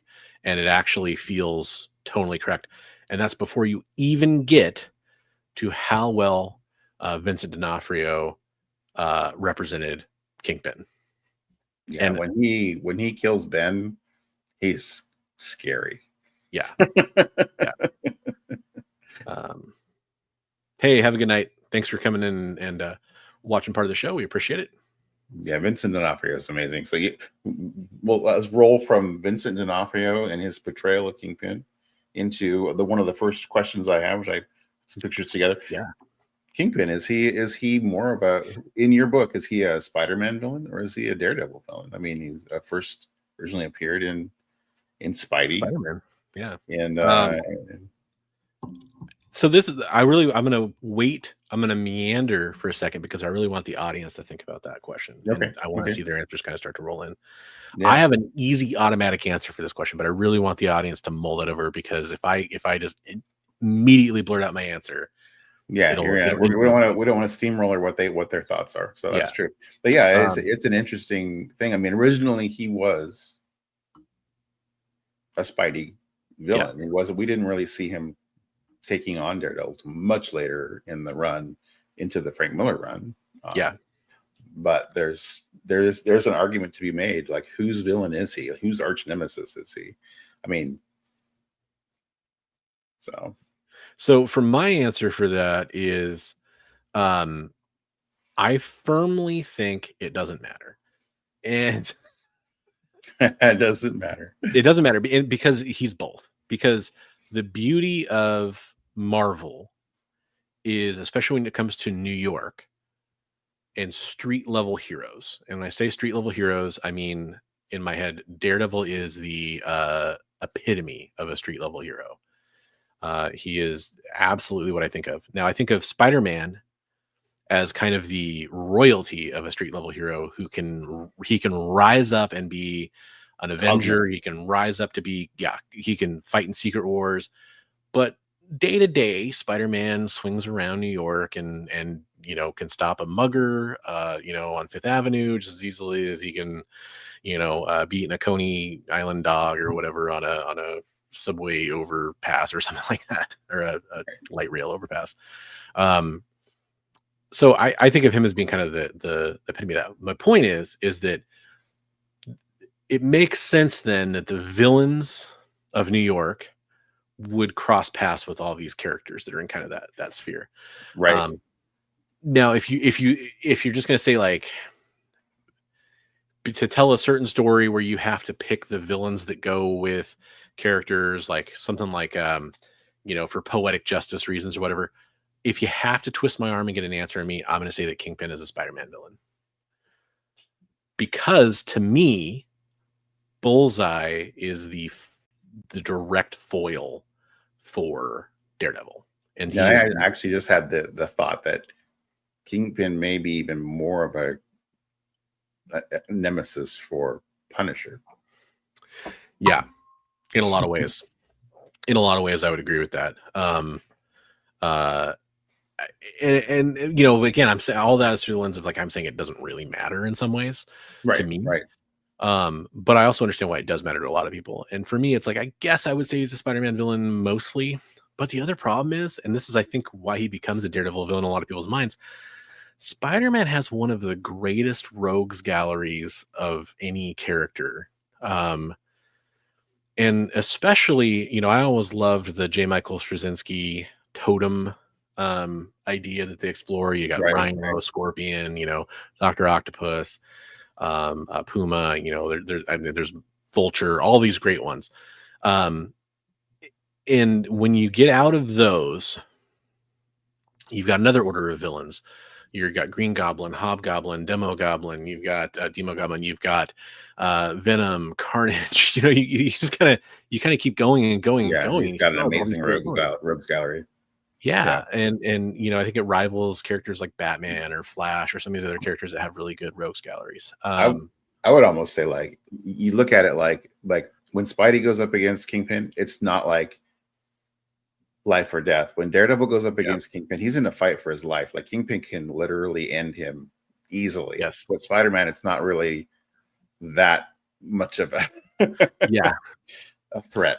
So but I will say, since we're talking about that, I gotta get to my first visual aid here, which is all this we're talking about appearing late in the run. Right.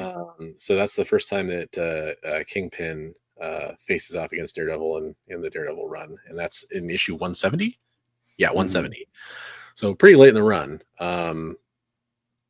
You think about I think in that Miller run that he's really discovering the essence of Daredevil that a lot of people missed. Yes. And that made Daredevil struggle to the point where they were thinking about canceling him at one point, Yeah, I mean, Frank Miller, for all the things, this is kind of when we talk about stuff about Frank Miller, like we talked about with that Black Cat cover we were talking about the other week. His current art status. His current art, all that kind of stuff. And Chris bringing in the killer point that Klaus Janson probably saved a lot of Frank Miller art, that kind of stuff too, which I think is all valid. But Frank Miller's writing when it comes to Daredevil is so important. And I think some of the visual storytelling too, with especially you're talking about Daredevil might be the street level hero, but he works at night. He's kind of, in a lot of ways, I know everyone wants to say Moon Knight is Marvel's Batman. In a lot of ways, Daredevil's kind of Marvel's Batman, as far as in terms of working at night in a Hell's Kitchen, Gotham. There's some parallels there. Strikes out of the shadows, and people, the villains don't see him coming. There's a lot of that to it. Certainly. And the rumors of the devil of Hell's Kitchen. Exactly. So. And I think Frank Miller, obviously, what does Frank Miller know? Frank Miller knows the Dark Knight. He knows Daredevil. He knows both those characters, and I think there's a lot of parallels there that do happen for sure. So we got some responses from people in the chat about the Kingpin being Spider-Man cartoon is where I first saw him. So for me, he's a Spider-Man villain, but really he's every hero's villain. Yeah. And I mean, what is it? It's Spider-Man 49 and 50 where he first appears, right? Those are 50 and 51. 50 and 51. Oh, yeah. 49 is the other classic cover. Definitely a Daredevil villain. Spider-Man had so many failed takes on Kingpin. Crime Master and others that never worked. Kingpin did, but wasn't needed in Spidey. Right. Very valid. No Good says, I've always associated him more as a DD villain. My Spidey reading is lacking, though. Fair enough. And I think that's, the common trend we're going to see with a lot of people is it depends on where you first encounter him, probably makes a huge impression, or, it's who you most associate him with. Except for when Jason Aaron made him a god. That one time. Yeah, they did that in, what was that? What was that crossover? Is that the World Break? What? This is the one where we had the first appearance of all those characters that were working with Shang-Chi. You had oh gosh, Agents of Atlas first appeared during it. Can't think of the name of the crossover, but yeah, he became a god. Too. I wasn't reading comics. Punisher became a god too in that storyline. Daredevil's moral opposite is a man with really long legs. By the way, while we're talking about the Daredevil Netflix show, even though we're not anymore, I will say, so it's been a while. I think I only watched it when it came out, and then I rewatched it before season 3. I rewatched seasons 1 and 2, so I've really only seen most of it twice. My memory seems to be, did they not really touch on the Catholic stuff as much? Like, that kind of played down? 3 really got really heavy into it because season 3 takes place right after the Defenders show. Right. He's lost Elektra for a second time. And he's ready to be dead. He doesn't want to live anymore. And he hangs out with his mom a bit too, right? He can't control his powers, and he can't. The radar sense isn't working anymore. Yeah. He's has a crisis of faith. He can't use it, and he's trying to fight people. Okay. This is just my memory not being great here. Frank Miller is one of the greats. I personally avoid his current work. Good for him. He's still drawing in spite of physical hurdles, but I don't consider it. Also, people who dunk on him now. Yeah, Right. it's one of those things for me where it's like, I'm not going to go so far as to defend his current art, but I also am not going to go so far as to rip on it. To me, it's kind of like, it's just one of those things where it's just the reality of the situation with where he's at, you know. And I think if you do look back at some of his older art, there's plenty of examples where it looks similar, not as bad, but similar. Like Chris was saying, I think we owe a lot of the recovery of Frank's art to Klaus Janson. Yeah. This is a really good point. Something I feel with a lot of characters, and to me, Doctor Doom is probably the most interesting one on this list in some ways. But Red Skull, Loki, Doctor Doom, they expand beyond their main enemy. Doctor Doom is a fascinating one to me because I know as much as he is the quintessential Fantastic Four villain in a lot of ways, and it makes a lot of sense why he would be, he's much more to me like the big bad of the human side of the Marvel universe, essentially. Right. It's kind of what if Batman was bad? Yeah, in a lot of ways. Yeah, it's or what if Reed Richards was evil, you know, or something like that. And had resources, right? That Reed never had. But yeah. So I feel like did you want to name? So did we? I think we kind of did the Wilson Fisk question. As much did you want to show some of those covers, or? Well, I mean, you know, this is one. Show the actual ones that you have physically. I can do both. However you choose, it's up to you, sir. So I showed the first appearance of Kingpin. We got the first cover appearance, in Daredevil. And then we got the first cover appearance in Spidey. Oh, do you want me to show that? I mean, yeah, you can show that one. Okay.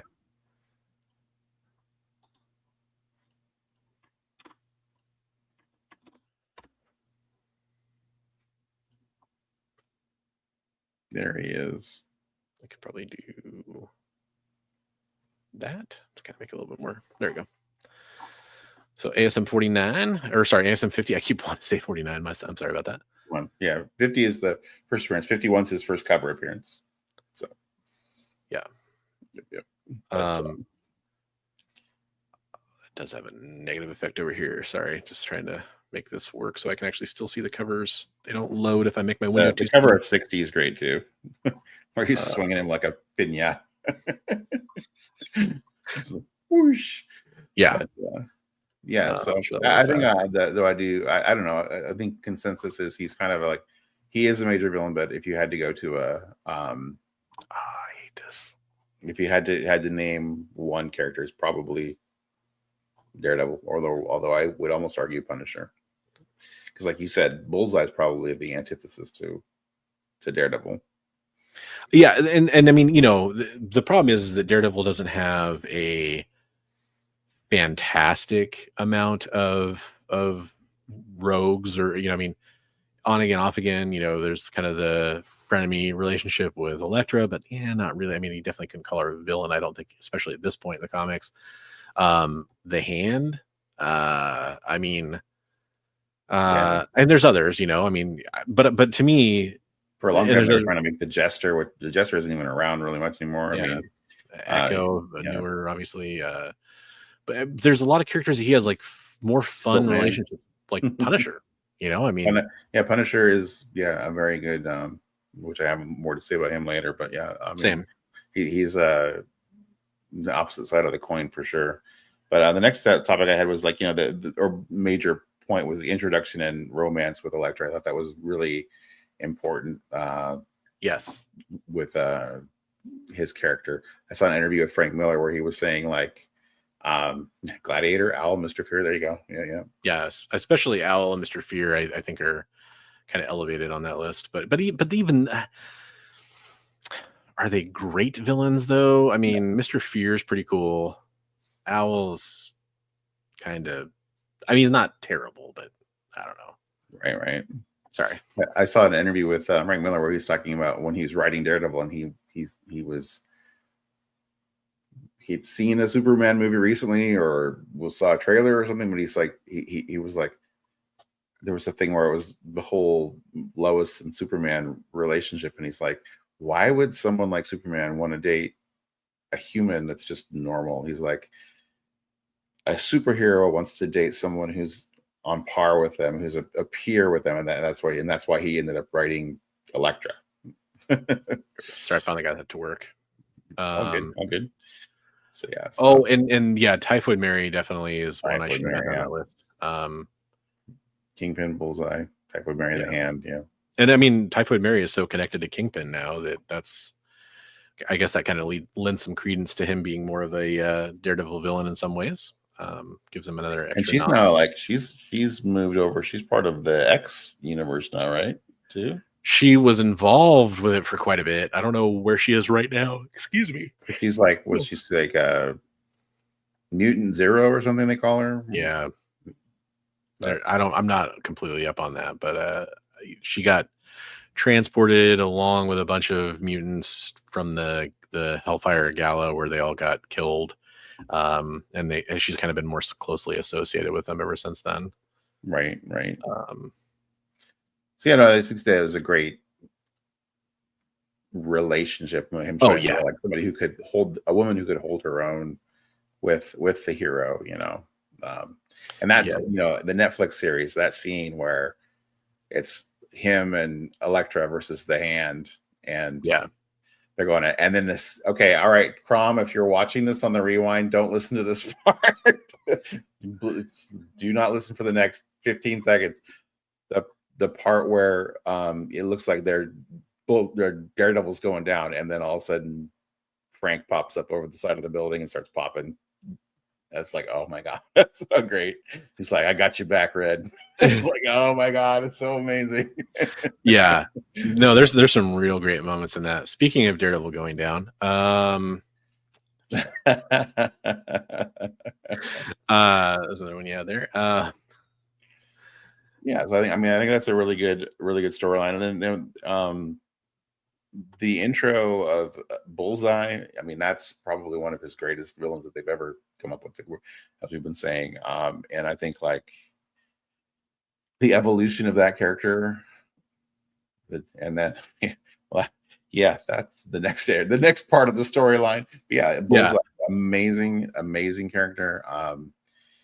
And just that's a key that I really want to get. I think it's an amazing book that I would the first Elektra have. First Bullseye. First Bullseye. Yeah. First Bullseye is a really good book. Yeah. No, well, and Bullseye is good because he's that kind of, you know, going back, I guess, a little bit to talking about how Daredevil has some echoes of Batman. Right. Bullseye has some echoes of Joker. Not the same. But the way they've been more and more evolving his character, he's pretty much a total psychopath. Yeah, insane. Total. Yeah, he will kill for the craziest of reasons. You know, that don't. His character when they were doing Dark Avengers when he was Hawkeye. Yes, scared the shit out of me. Yeah. That's part of the reason. I keep I think I don't know. Maybe the general audience didn't like Dark Avengers. I thought it was cool. It was really good. Like, yeah, he there's a scene where I don't know if you've read the he saves the woman. The muggers are gonna take her money and have their way with her, and he comes in and he just kills everybody, twang with the bow, and she's like, oh, thank you, you saved me. And he's like, oh, you thought you were saved, and he just kills her too. Right. No, when you say I'm right there with you. Like I think that is very very freaky. Yeah. And I love so I was talking about this, which, you know, for those that don't know, this is the death of Elektra. This issue, which I recently reread because I was trying to refresh myself on some of these storylines, because I haven't read some of this stuff since I was like a teenager in my early 20s, which, you know, I know it seems like it was just a couple years ago to everybody. I get it, but it was actually a while ago. So I didn't really remember it. I forgot that this story pretty much takes place from Bullseye's perspective, right? Which is fun from just a storytelling perspective. I have two of the pages in that section of the death of. Oh, yep, you do. Let me see if I can pull those up here.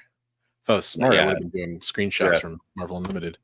Just gutter you when you're reading that book. It's just like, oh my gosh. The way that he portrayed that so well. Like, and like when he gets her, there's no question she's dead.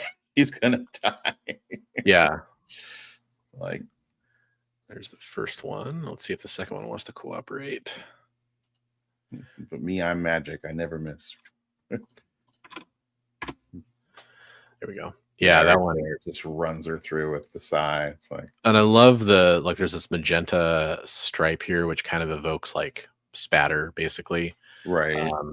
Really, really well done. And then she like does this like dying march to Matt's doorstep, basically. I think couldn't be able to follow that bloody trail all the way down to Matt's apartment. Yeah, but yeah, it's good. It's good stuff. Actually, there's like 4 or 5 issues in a row that are just peak of this run. Oh yeah. Because right after that, which is obviously an amazing moment and done really well, you get we were talking about Punisher earlier. You get Punisher introduced, right? Daredevil, coming out of prison, fresh out of prison, and kind of goes on a rampage, trying to take out as many gangsters as he can. That's kind of you see more of that kind of in all of the comics at the time. How it affects Daredevil is kind of they go up against each other, and there's instantly kind of a respect between them. That's also kind of, I think Daredevil expects like, oh, we're going to have some kind of professional, we're both costumed guys doing this thing. And there is in the fact that Punisher doesn't outright just kill Daredevil or try to go for the kill shot. He uses like a tranquilizer shot and a couple other things. He won't shoot him. And Daredevil knows that later in the story, but it's just that ideology that I was talking about that I love with Punisher earlier, where he's got this just, I'm going to drop fools. Like that's what I'm going to do. And Daredevil is very much like Batman. Like, I'm not going to kill you. I'm going to bring you to justice. Right. Like that's the idea. And it's just great to see those two play off of each other. I'm trying to think if there's a good is like Red Hood maybe might be the best kind of comparison if you keep going on the Batman. Maybe I'm trying to stretch that metaphor too far. It's definitely interesting to see how that works out as terms of them and their conflicts. And I'm so glad that they brought that to the Netflix stuff. That rooftop scene where he's chained to the bricks and he has the gun in his hand. Yeah. And Punisher's like, you can either kill me or I'm going to kill him. Yeah. It was very good stuff. And Punisher, my favorite Punisher stories of all time, I guess, are when he has conflict with Daredevil. Basically, has conflicts with other heroes. I love there's several stories where he's gone after Wolverine, and kind of like told Wolverine like, you need to chill, like you need to dial it down because otherwise I'm going to come for you for good. Basically fired warning shots across his bow, right? And of course the Punisher War Journal stuff that takes place with the Jim Lee issues with the Wolverine are amazing. jungle issues, yeah, those are great too. But more of the later stuff where like there's one fight in a mall that happens that's really great in one of the Wolverine issues later in the Larry Hama run. I think Larry Hama was off the book at that point, but anyways. There's some really great stuff that happens too with that, and it's just there's so many good stories with Punisher that involve his interactions with other heroes. I think that's where he kind of really shines, and a lot of it comes from the Daredevil stuff, which I think is important. I mean, there's such almost the same side of a coin, but also polar opposites as far as like their viewpoint on things. It's like. Yeah, there's a great Bullseye miniseries that they did where it explains some of his past. It talks about like the first time he killed somebody.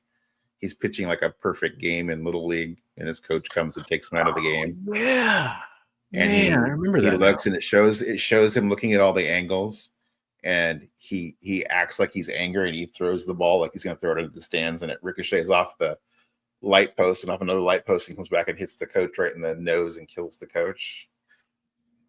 Guy is a sociopath. Yeah. So, man, this is really self-serving moment for me because everybody knows I'm a Cyclops fan.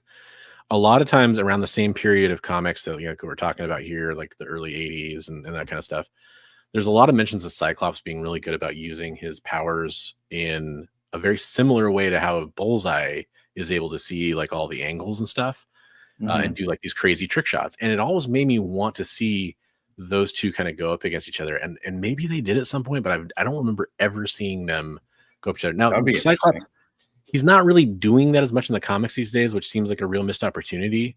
But at one point they kind of, make it a point to say it's almost like an extra mutant power of his that he can kind of see probabilities or kind of figure out what's the word I'm looking for? Not geometry, I guess. I don't know. Yeah. But I didn't remember them that they did that on the show, because they did that in one of the comics too. So took it right out of the book. Yeah.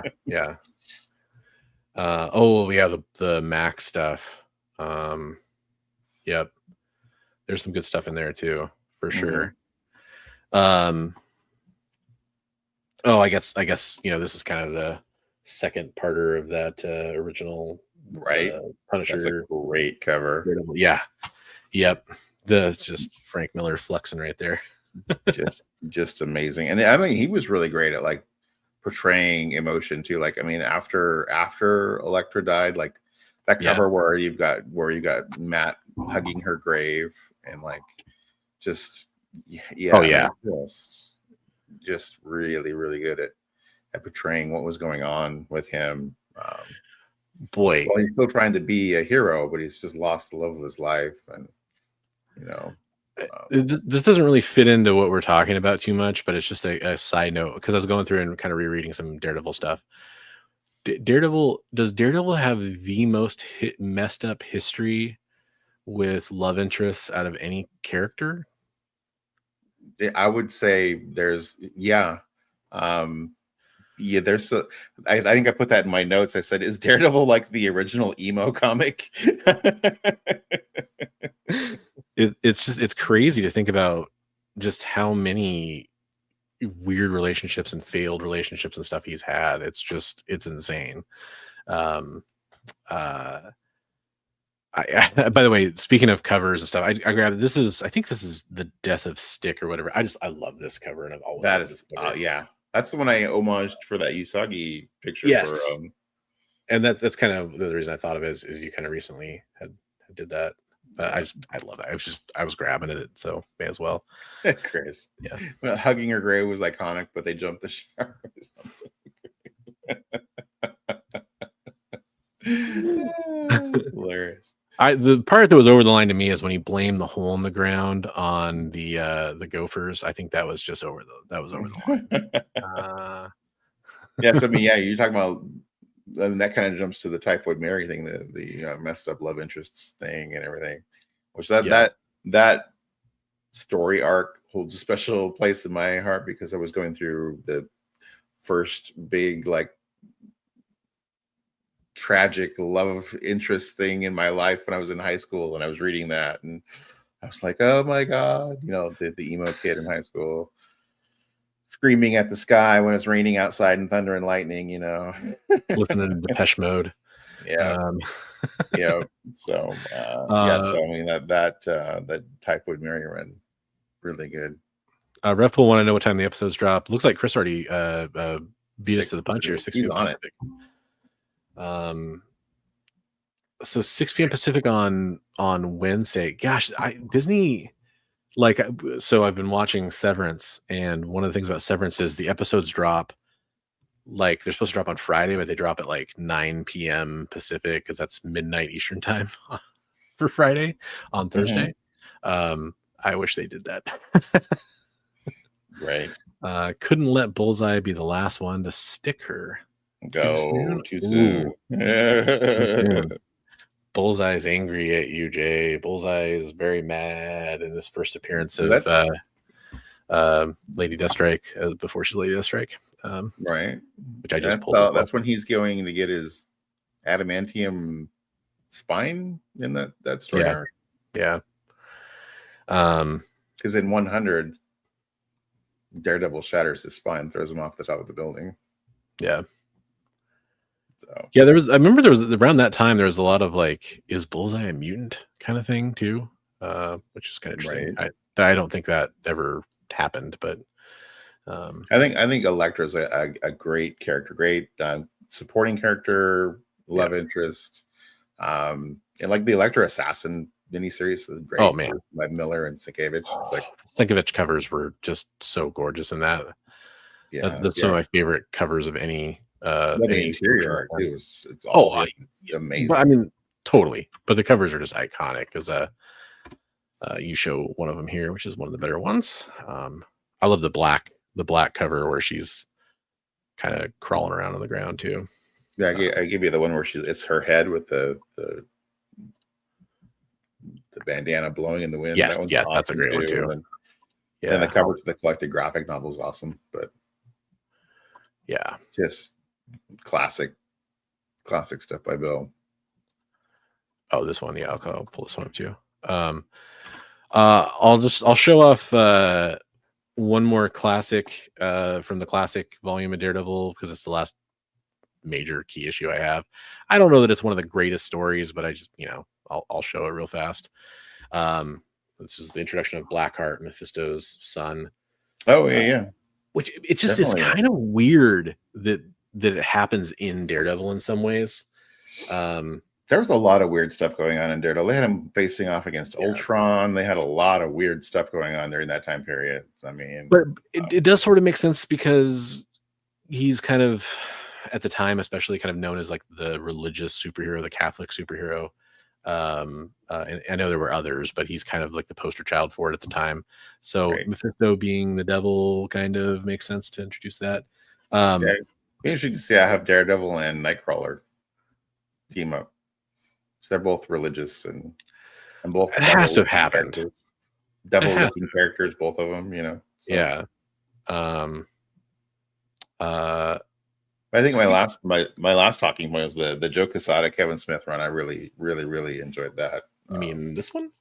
That one, yeah. This is actually the first Daredevil stuff that I very much connected to. Because I think I was a little bit older when it came out, so I just kind of had the maturity to kind of appreciate it on a different level. Right. And I was a big Kevin Smith fan, which I think played into it a little bit, but I can genuinely say it's his best comic work that I've read. He's had some pretty questionable stuff in terms of comic quality. It's so well drawn though, and so well written. Like, and they, yeah. And shout out to anybody who hasn't read it, but I mean, like that, they're pulling no punches. It's like they're running Daredevil through the barbed wire. Let's just say Karen's Pages would probably not be a fan of this, or maybe she is. I don't know. I mean, let's just say there's a relationship there that's soured in a very permanent seeming way. Shout out to Jimmy Palmiotti was the inker on this too. He did a great job. Quesada did a great job on the art, like you're mentioning. Just complete package, good story. If you read the arc, it's almost like just a good self-contained maxi series in a lot of ways. Right. I mean, the story continues after that, but you can just kind of read I think it's the first 12 issues, I want to say. The Max stuff after that. Yeah, because this is Marvel Knights, and then it goes into Max, which, yeah. I mean, the David Mack. Oh yeah.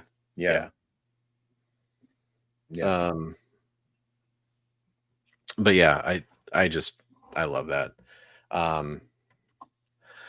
Well, we're on the topic of kind of some modern stuff too, and I mentioned earlier, I'll show it up because I don't know how much more we're going to talk about all this stuff. But there's the Elektra's Daredevil Virgin cover for when that happened. And I'm still a big fan of it. An important character. I mean, they just recently got married. For a while there, Daredevil, Matt's in jail, and she takes up the mantle of Daredevil, and that's really cool. So it was neat because it was neat seeing her. It reminded me a lot of Superior Spider-Man. Mm-hmm. It's in terms of like seeing somebody who believes they're more capable of doing the job, Like she Right. comes in, she's confident. She's like, I got this. This is not like I'll have to dumb myself down to do this job. Basically, is kind of her arrogance when she comes into it. Right. But then she kind of learns that she has to do things a little bit differently. Right. Sort of like, and I think that to Otto Octavius's credit, to the writer's credit, he kind of realizes like, okay, I can't just do this. Like I would do it as Doc Ock, cosplaying Spider-Man. Like he does a lot of that, but he realizes it doesn't always work, and he has to kind of change his approach, Right. which is fun to see. So yeah, and then they become like more sympathetic to the other character. I really want to get Kevin Smith and Jimmy Palmiotti and Quesada to sign this at some point. That'd be a goal. That'd be cool. That'd be a good one to get signed for sure. Yeah, yeah.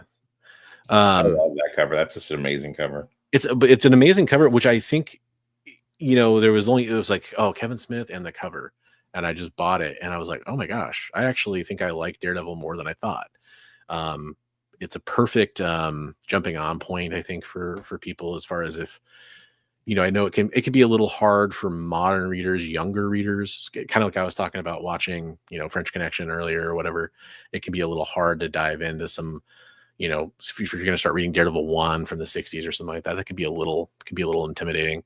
And that's a good place to just, if you want to read a kind of a more modern story that kind of lines up with the energy and the motif of the Netflix series. Right. Yeah, it was great. Daredevil's always been one of the characters that they did more of like almost like just a more serious, more mature reader's take on that character throughout the title, more and darker and grittier than the rest of the Marvel universe. Yes. So yeah, and I remember my first time was reading Daredevil, I was like, oh wow, this guy is just like, he just patrols this little corner of the city, and that's his thing, and that he's trying to protect these few people in this part of this crime-ridden area of the city. And I'm like, oh, this is actually pretty cool. Yeah, the only title I think that kind of comes close to Daredevil is the Green Arrow stuff he did. I will say, if you read the first 2 issues of the Spider-Man Black Cat stuff, I thought it had potential, but it just, he got, I don't know what the deal is, but it kind of infamously took him a long time to wrap that up, and the quality dropped off majorly. There's some multi-year heavy themes in that book, and there was some backlash about that. And and I thought it could have had potential, depending on how it would have been finished, if he would have sat down and wrote it all at once, or over a few months. I think it changed a lot because it took him a long time to finish it. I don't know if that was drug use. I don't know what really caused that. His personal life, maybe. Right. That storyline deals with Black Cat fighting bad guys, and she loses the fight, and she gets like sexually assaulted. Yeah. During the fight. And that's what I like, is that he's willing to. That sounds really terrible. What I like is that he's willing to tackle heavy concepts, and he does in pretty much all of his stories that he's written. But sometimes I feel like it's almost maybe more shock value or something like that. Yeah, and I was reading that, and with the way the covers were done for that and everything, it looked like it was more of a lighthearted Spider-Man Black Cat. You got this Terry Dodson cover. Reading that, and I was like, oh, whoa. Yeah. And like Elektra Assassin deals some very dark, heavy stuff in there about abuse when she was a child and everything and stuff too. But it's like the covers represent the book more, though. With the Sienkiewicz covers, like they kind of have that marketed to the mature reader, letting you know it's going to be dark. Yeah. So I think that Black Cat should be engaged to marry Batman, but then leave him standing at the altar and not pay off 50 issues of continuity leading up to the marriage. Oh wait, no, that was Catwoman. I'm sorry. I love the whole identity crisis thing where they had the thing where Zatanna had, where they're talking about how they had erased Dr. Light's memory, and then they're talking about how many times they've erased Batman's memory, and then they're talking about, we realized that if we didn't get help, we were afraid that we were going to lose Bruce, so they insinuate that they captured Catwoman and erased her memory and made her sympathetic to helping Bruce. Yeah. So, yeah, I thought it was a really interesting take. Should Batman be married since he has 4 kids? Well, I think he has a right to be married. I love that take in Harley, the most recent, where he's talking about all his wards. He died tragically. He died tragically. He died tragically. I can't remember. There's somebody at the table who's just kind of like, It was Joker. Joker's like, seems a little irresponsible. That was great. I love I think it was the last season where Harley goes into his head. I think it's like the season finale from last season or something like that. That was a pretty good one too. Yeah, it's good stuff. But yeah, I think those are some of the highlights for Daredevil for me. I mean, we kind of lightly touched on the Typhoid Mary stuff, but I think that's also really good reading. Like some messed up romance. Yeah, and I mean, it's really good stuff. And also, we never even talked about like the Daredevil Yellow. Tim Sale and Jeff Loeb. So good, really good stuff. Origin story stuff. Out of all their color series they did, that's my favorite. Mm-hmm. Yeah, so, and there's some really good miniseries out there. Daredevil Father, also a really good miniseries. But I'm quickly pulling up our community art here because we probably should try to wrap up the show. Right. Yeah, I forgot about that. Be nice to our producer and everything, but I do want to do that. Could you guys get each? I'm sorry, what? I mean, like, no.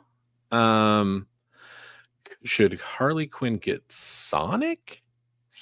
Like the Hedgehog? I love how these questions just get more and more. I love it. Bizarre. How bizarre.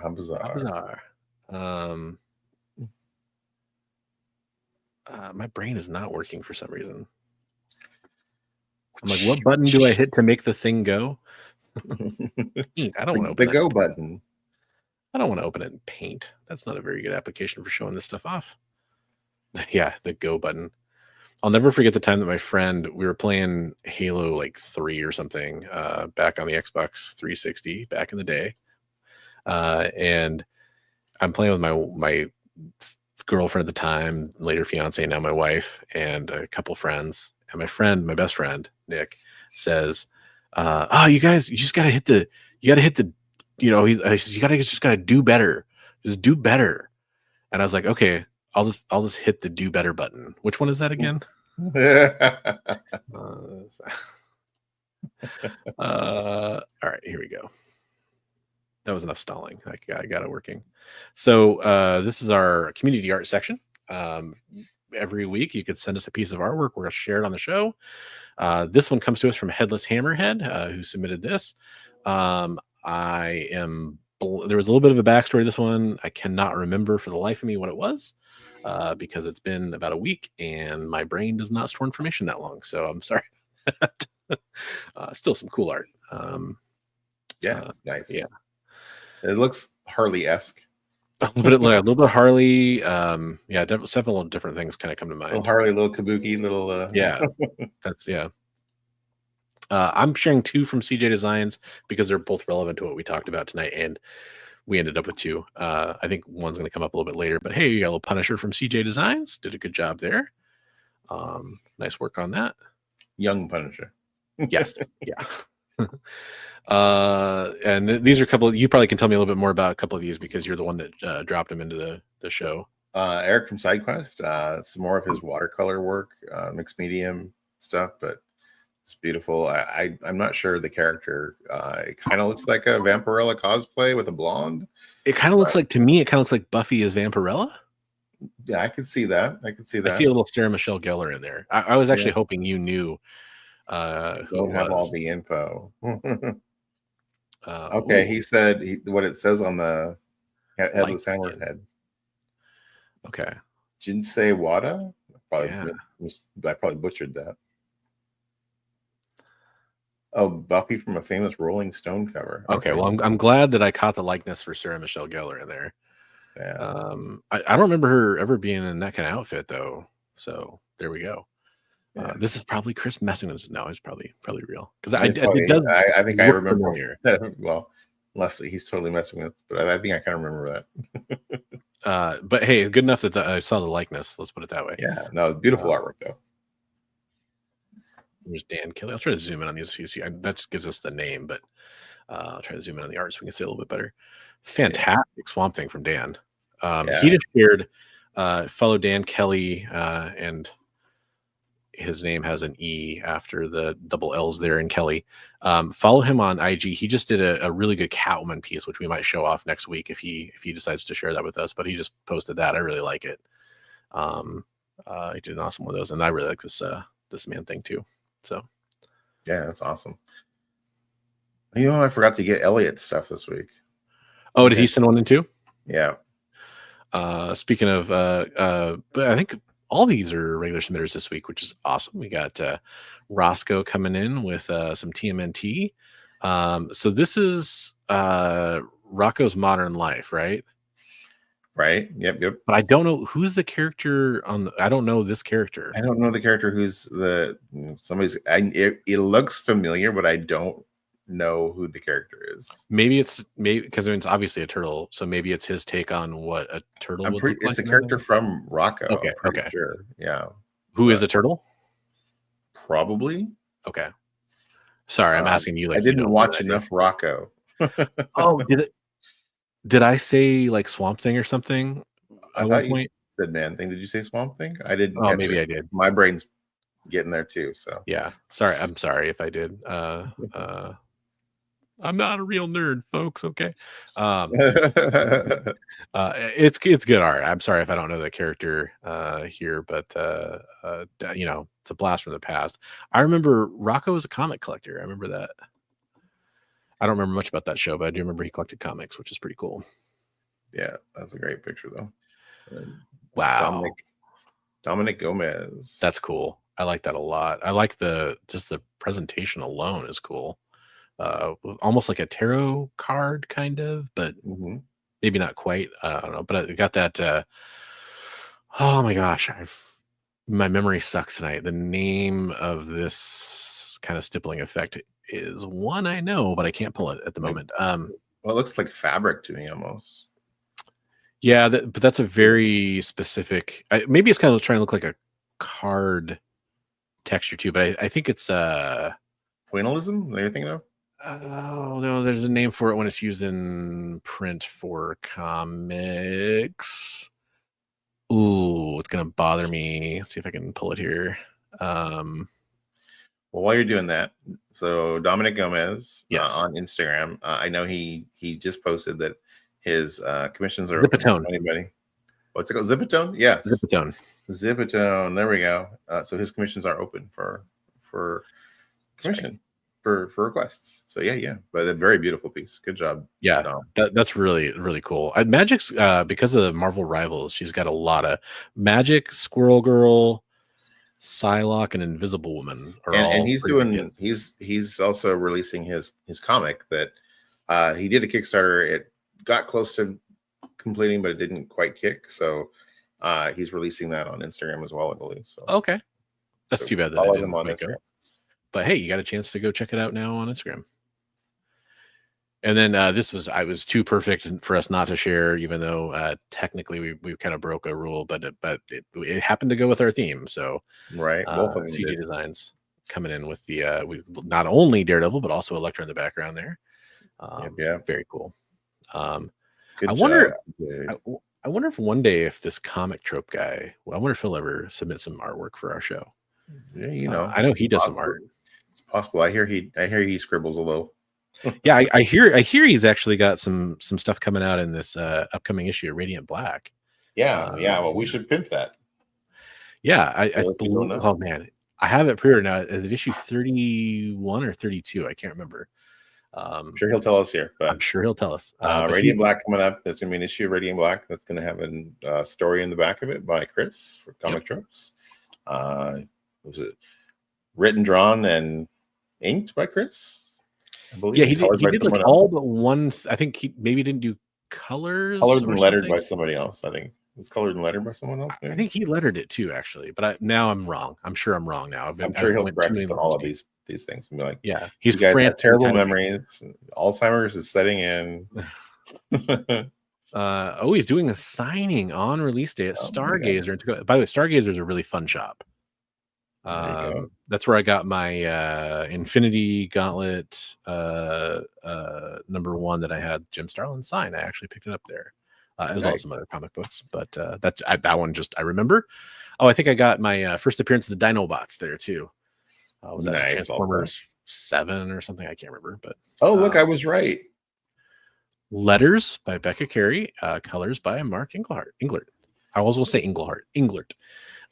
So written, drawn, and inked by Chris. Very cool, and good job having a better memory than me.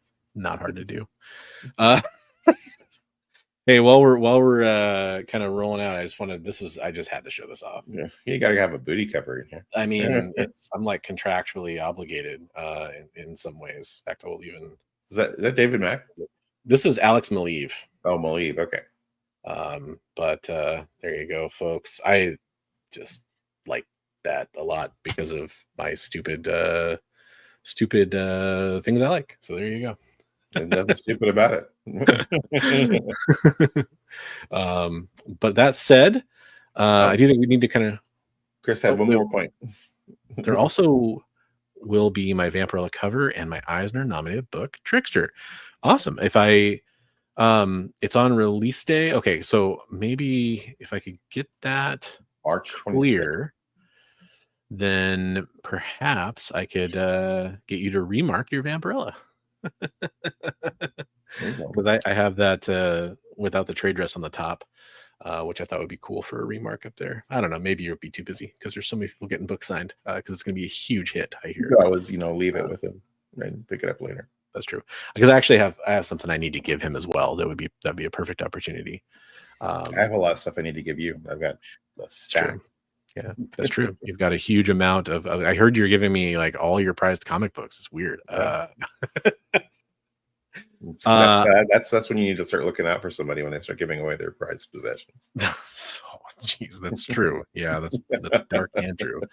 I was just going to ask you as we're trying to wrap up here. Is there anything that you need to plug coming up, or anything you want to talk about? I'm on this show every Monday night. It sounds really terrible. This awesome guy, and that's been my main thing. Has been being on the show with Chris. I love being on there. I might be having to work out of state here for a couple weeks, so we might be having a different background. I'll bring all my gear that I can, and we'll set up and do our best. But we'll have a different flavor in the background. All I'll say is, since you're saying Peach Momolo, which sounds like, is that like a knockoff Peach Momoko? It's a mashup of Jason Momoa and Peach Momoko. Speaking of which, I think I might end up going to see that Minecraft movie. He's going to be in that. When are you guys swapping your Frankensteins? Well, that's every Monday night after the show. No, that's Saturday, March 15th. At Lloyd Center Mall in Portland, Oregon. If you're going to be around for that, definitely come check it out. I'll be behind a table vending, and Bigby will be on the other side of the table getting all the good deals. I'm going to try to be doing that. I don't know. I've got to get some things taken care of. I hear you. Meech Pamoko. Meech Pamoko. I was going to tell Chris he better start practicing his booty remarks, because we all know what I'm going to request. That would be a rare piece indeed. I guess the thing I'll plug is Chris mentioned it earlier. I do have an interview on the channel with Christopher Priest that dropped the other day. I believe it dropped on Saturday, I want to say. Go check that out. It's a fun interview. Some people were digging it. I know it's probably not going to get a billion views or anything like that because I haven't uploaded in a while, but I think it was a good interview. I think Christopher told some great stories. Don't worry, you don't have to listen to me talk too much. It's pretty much all Christopher. Which, by the way, shout out to Christopher. Just like me, I prefer Christopher. He does too. We had a fun little conversation about that right before the show started. So he's like, do people always just end up calling you Chris? And I was like, yeah, they do. And I went to school with a bunch of Chris's. So I was like, oh, I'll try to be a little different by saying I'm Christopher, and that'll help maybe a little bit. I also worked at a movie theater once, true story, with 5 employees, including myself, named Chris or Christopher or some variation of that with different spellings. That was a nightmare. We ended up calling the 5th one, we just called him Laser. We're like, your name's just Laser. Like, you're not, sorry. You're not going to be a Chris. There's too many of us. We're just go by last name. Start going by everybody's last name. Oh, we did. Yeah, we did variations of that. We did whatever it took to, because I mean, there's always that conversation. Oh, Chris. Oh, which one? Johnson or Patrick or whatever. Right? Right. Falcon keeps falling over. Bad Lieutenant Falcon. Bad. Lieutenant Falcon. Too many peach mimosas. Yeah. I know you. And there's nothing wrong with Chris's. I'm just saying that it's a differentiate, and I don't like. Because there's so many names where if you say like, oh, I'm gonna blank on this now. Like you say like I'm Benjamin. People don't call you Ben very often, but if you say I'm Christopher, they call you Chris pretty quickly. Say you're Richard, they call you Dick. You can. I'll let you. Oh, that's true. Your wife is. Yeah. Chrissy, right? My stepdad is Chris the Third. His dad. There's a little confusion going on there. Chris, everybody turns. Yeah, and what's this is like one of those things where you're like nephews, cousins, boyfriends, dogs, brothers, uncle is also Chris or something too. I feel like that's where that's going to go. It became super common. I was partially named after Chris Christopherson too, which I don't know. Oh, that's cool. Kind of partially is why I guess I preferred Christopher, because that's why my name's spelled with a K too. But he's Chris Christopherson. Christopherson Christopher is in there. So Topherson. Yeah, I don't know. I'm just weird. Maybe that's all the answer. Is that where like Topher Grace got his, because he didn't want to be called Chris? Just like took the last half of it. Am I crazy? I think his name actually is Topher, isn't it? Probably. I can't remember. I mean, that's the natural progression, stopping the vampires out there. Got to make the weapons for Blade. I could do that. Yeah, I could do that. For sure. I could get the long biker hair look thing going on, just wear like assless leather chaps. That's what I remember him looking like in that movie. That's right. Right.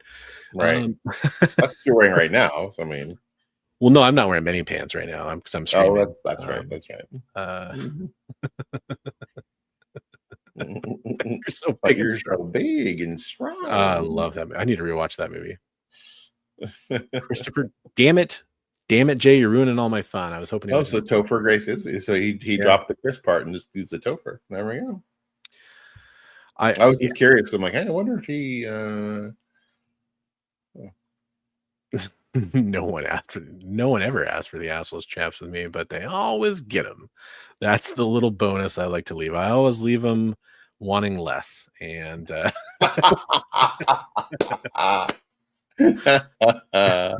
love it. Right? No one should have to. On that note, now that you all have your nightmare fuel for the long slumber you're about to enjoy, I hope. Sweet dreams, everybody. Hope you all enjoyed the show. If you're watching on the rewind, we'd sure love to hear your comments and your thoughts on Daredevil and stories you've enjoyed about Daredevil. And there's a lot of stuff we probably missed.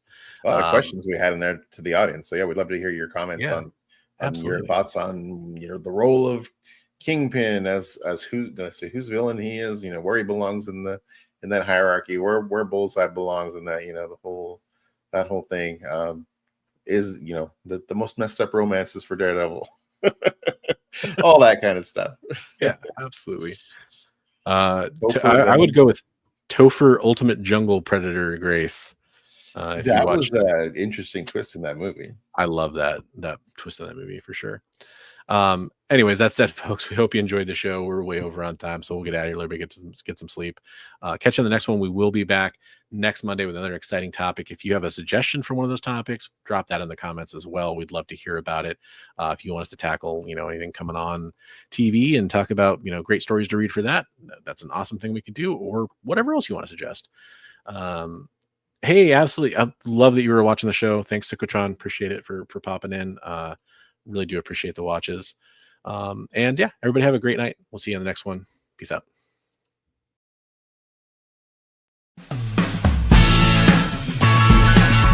Join the party. Head over to our link tree to find all the links for everywhere the experience is all the time.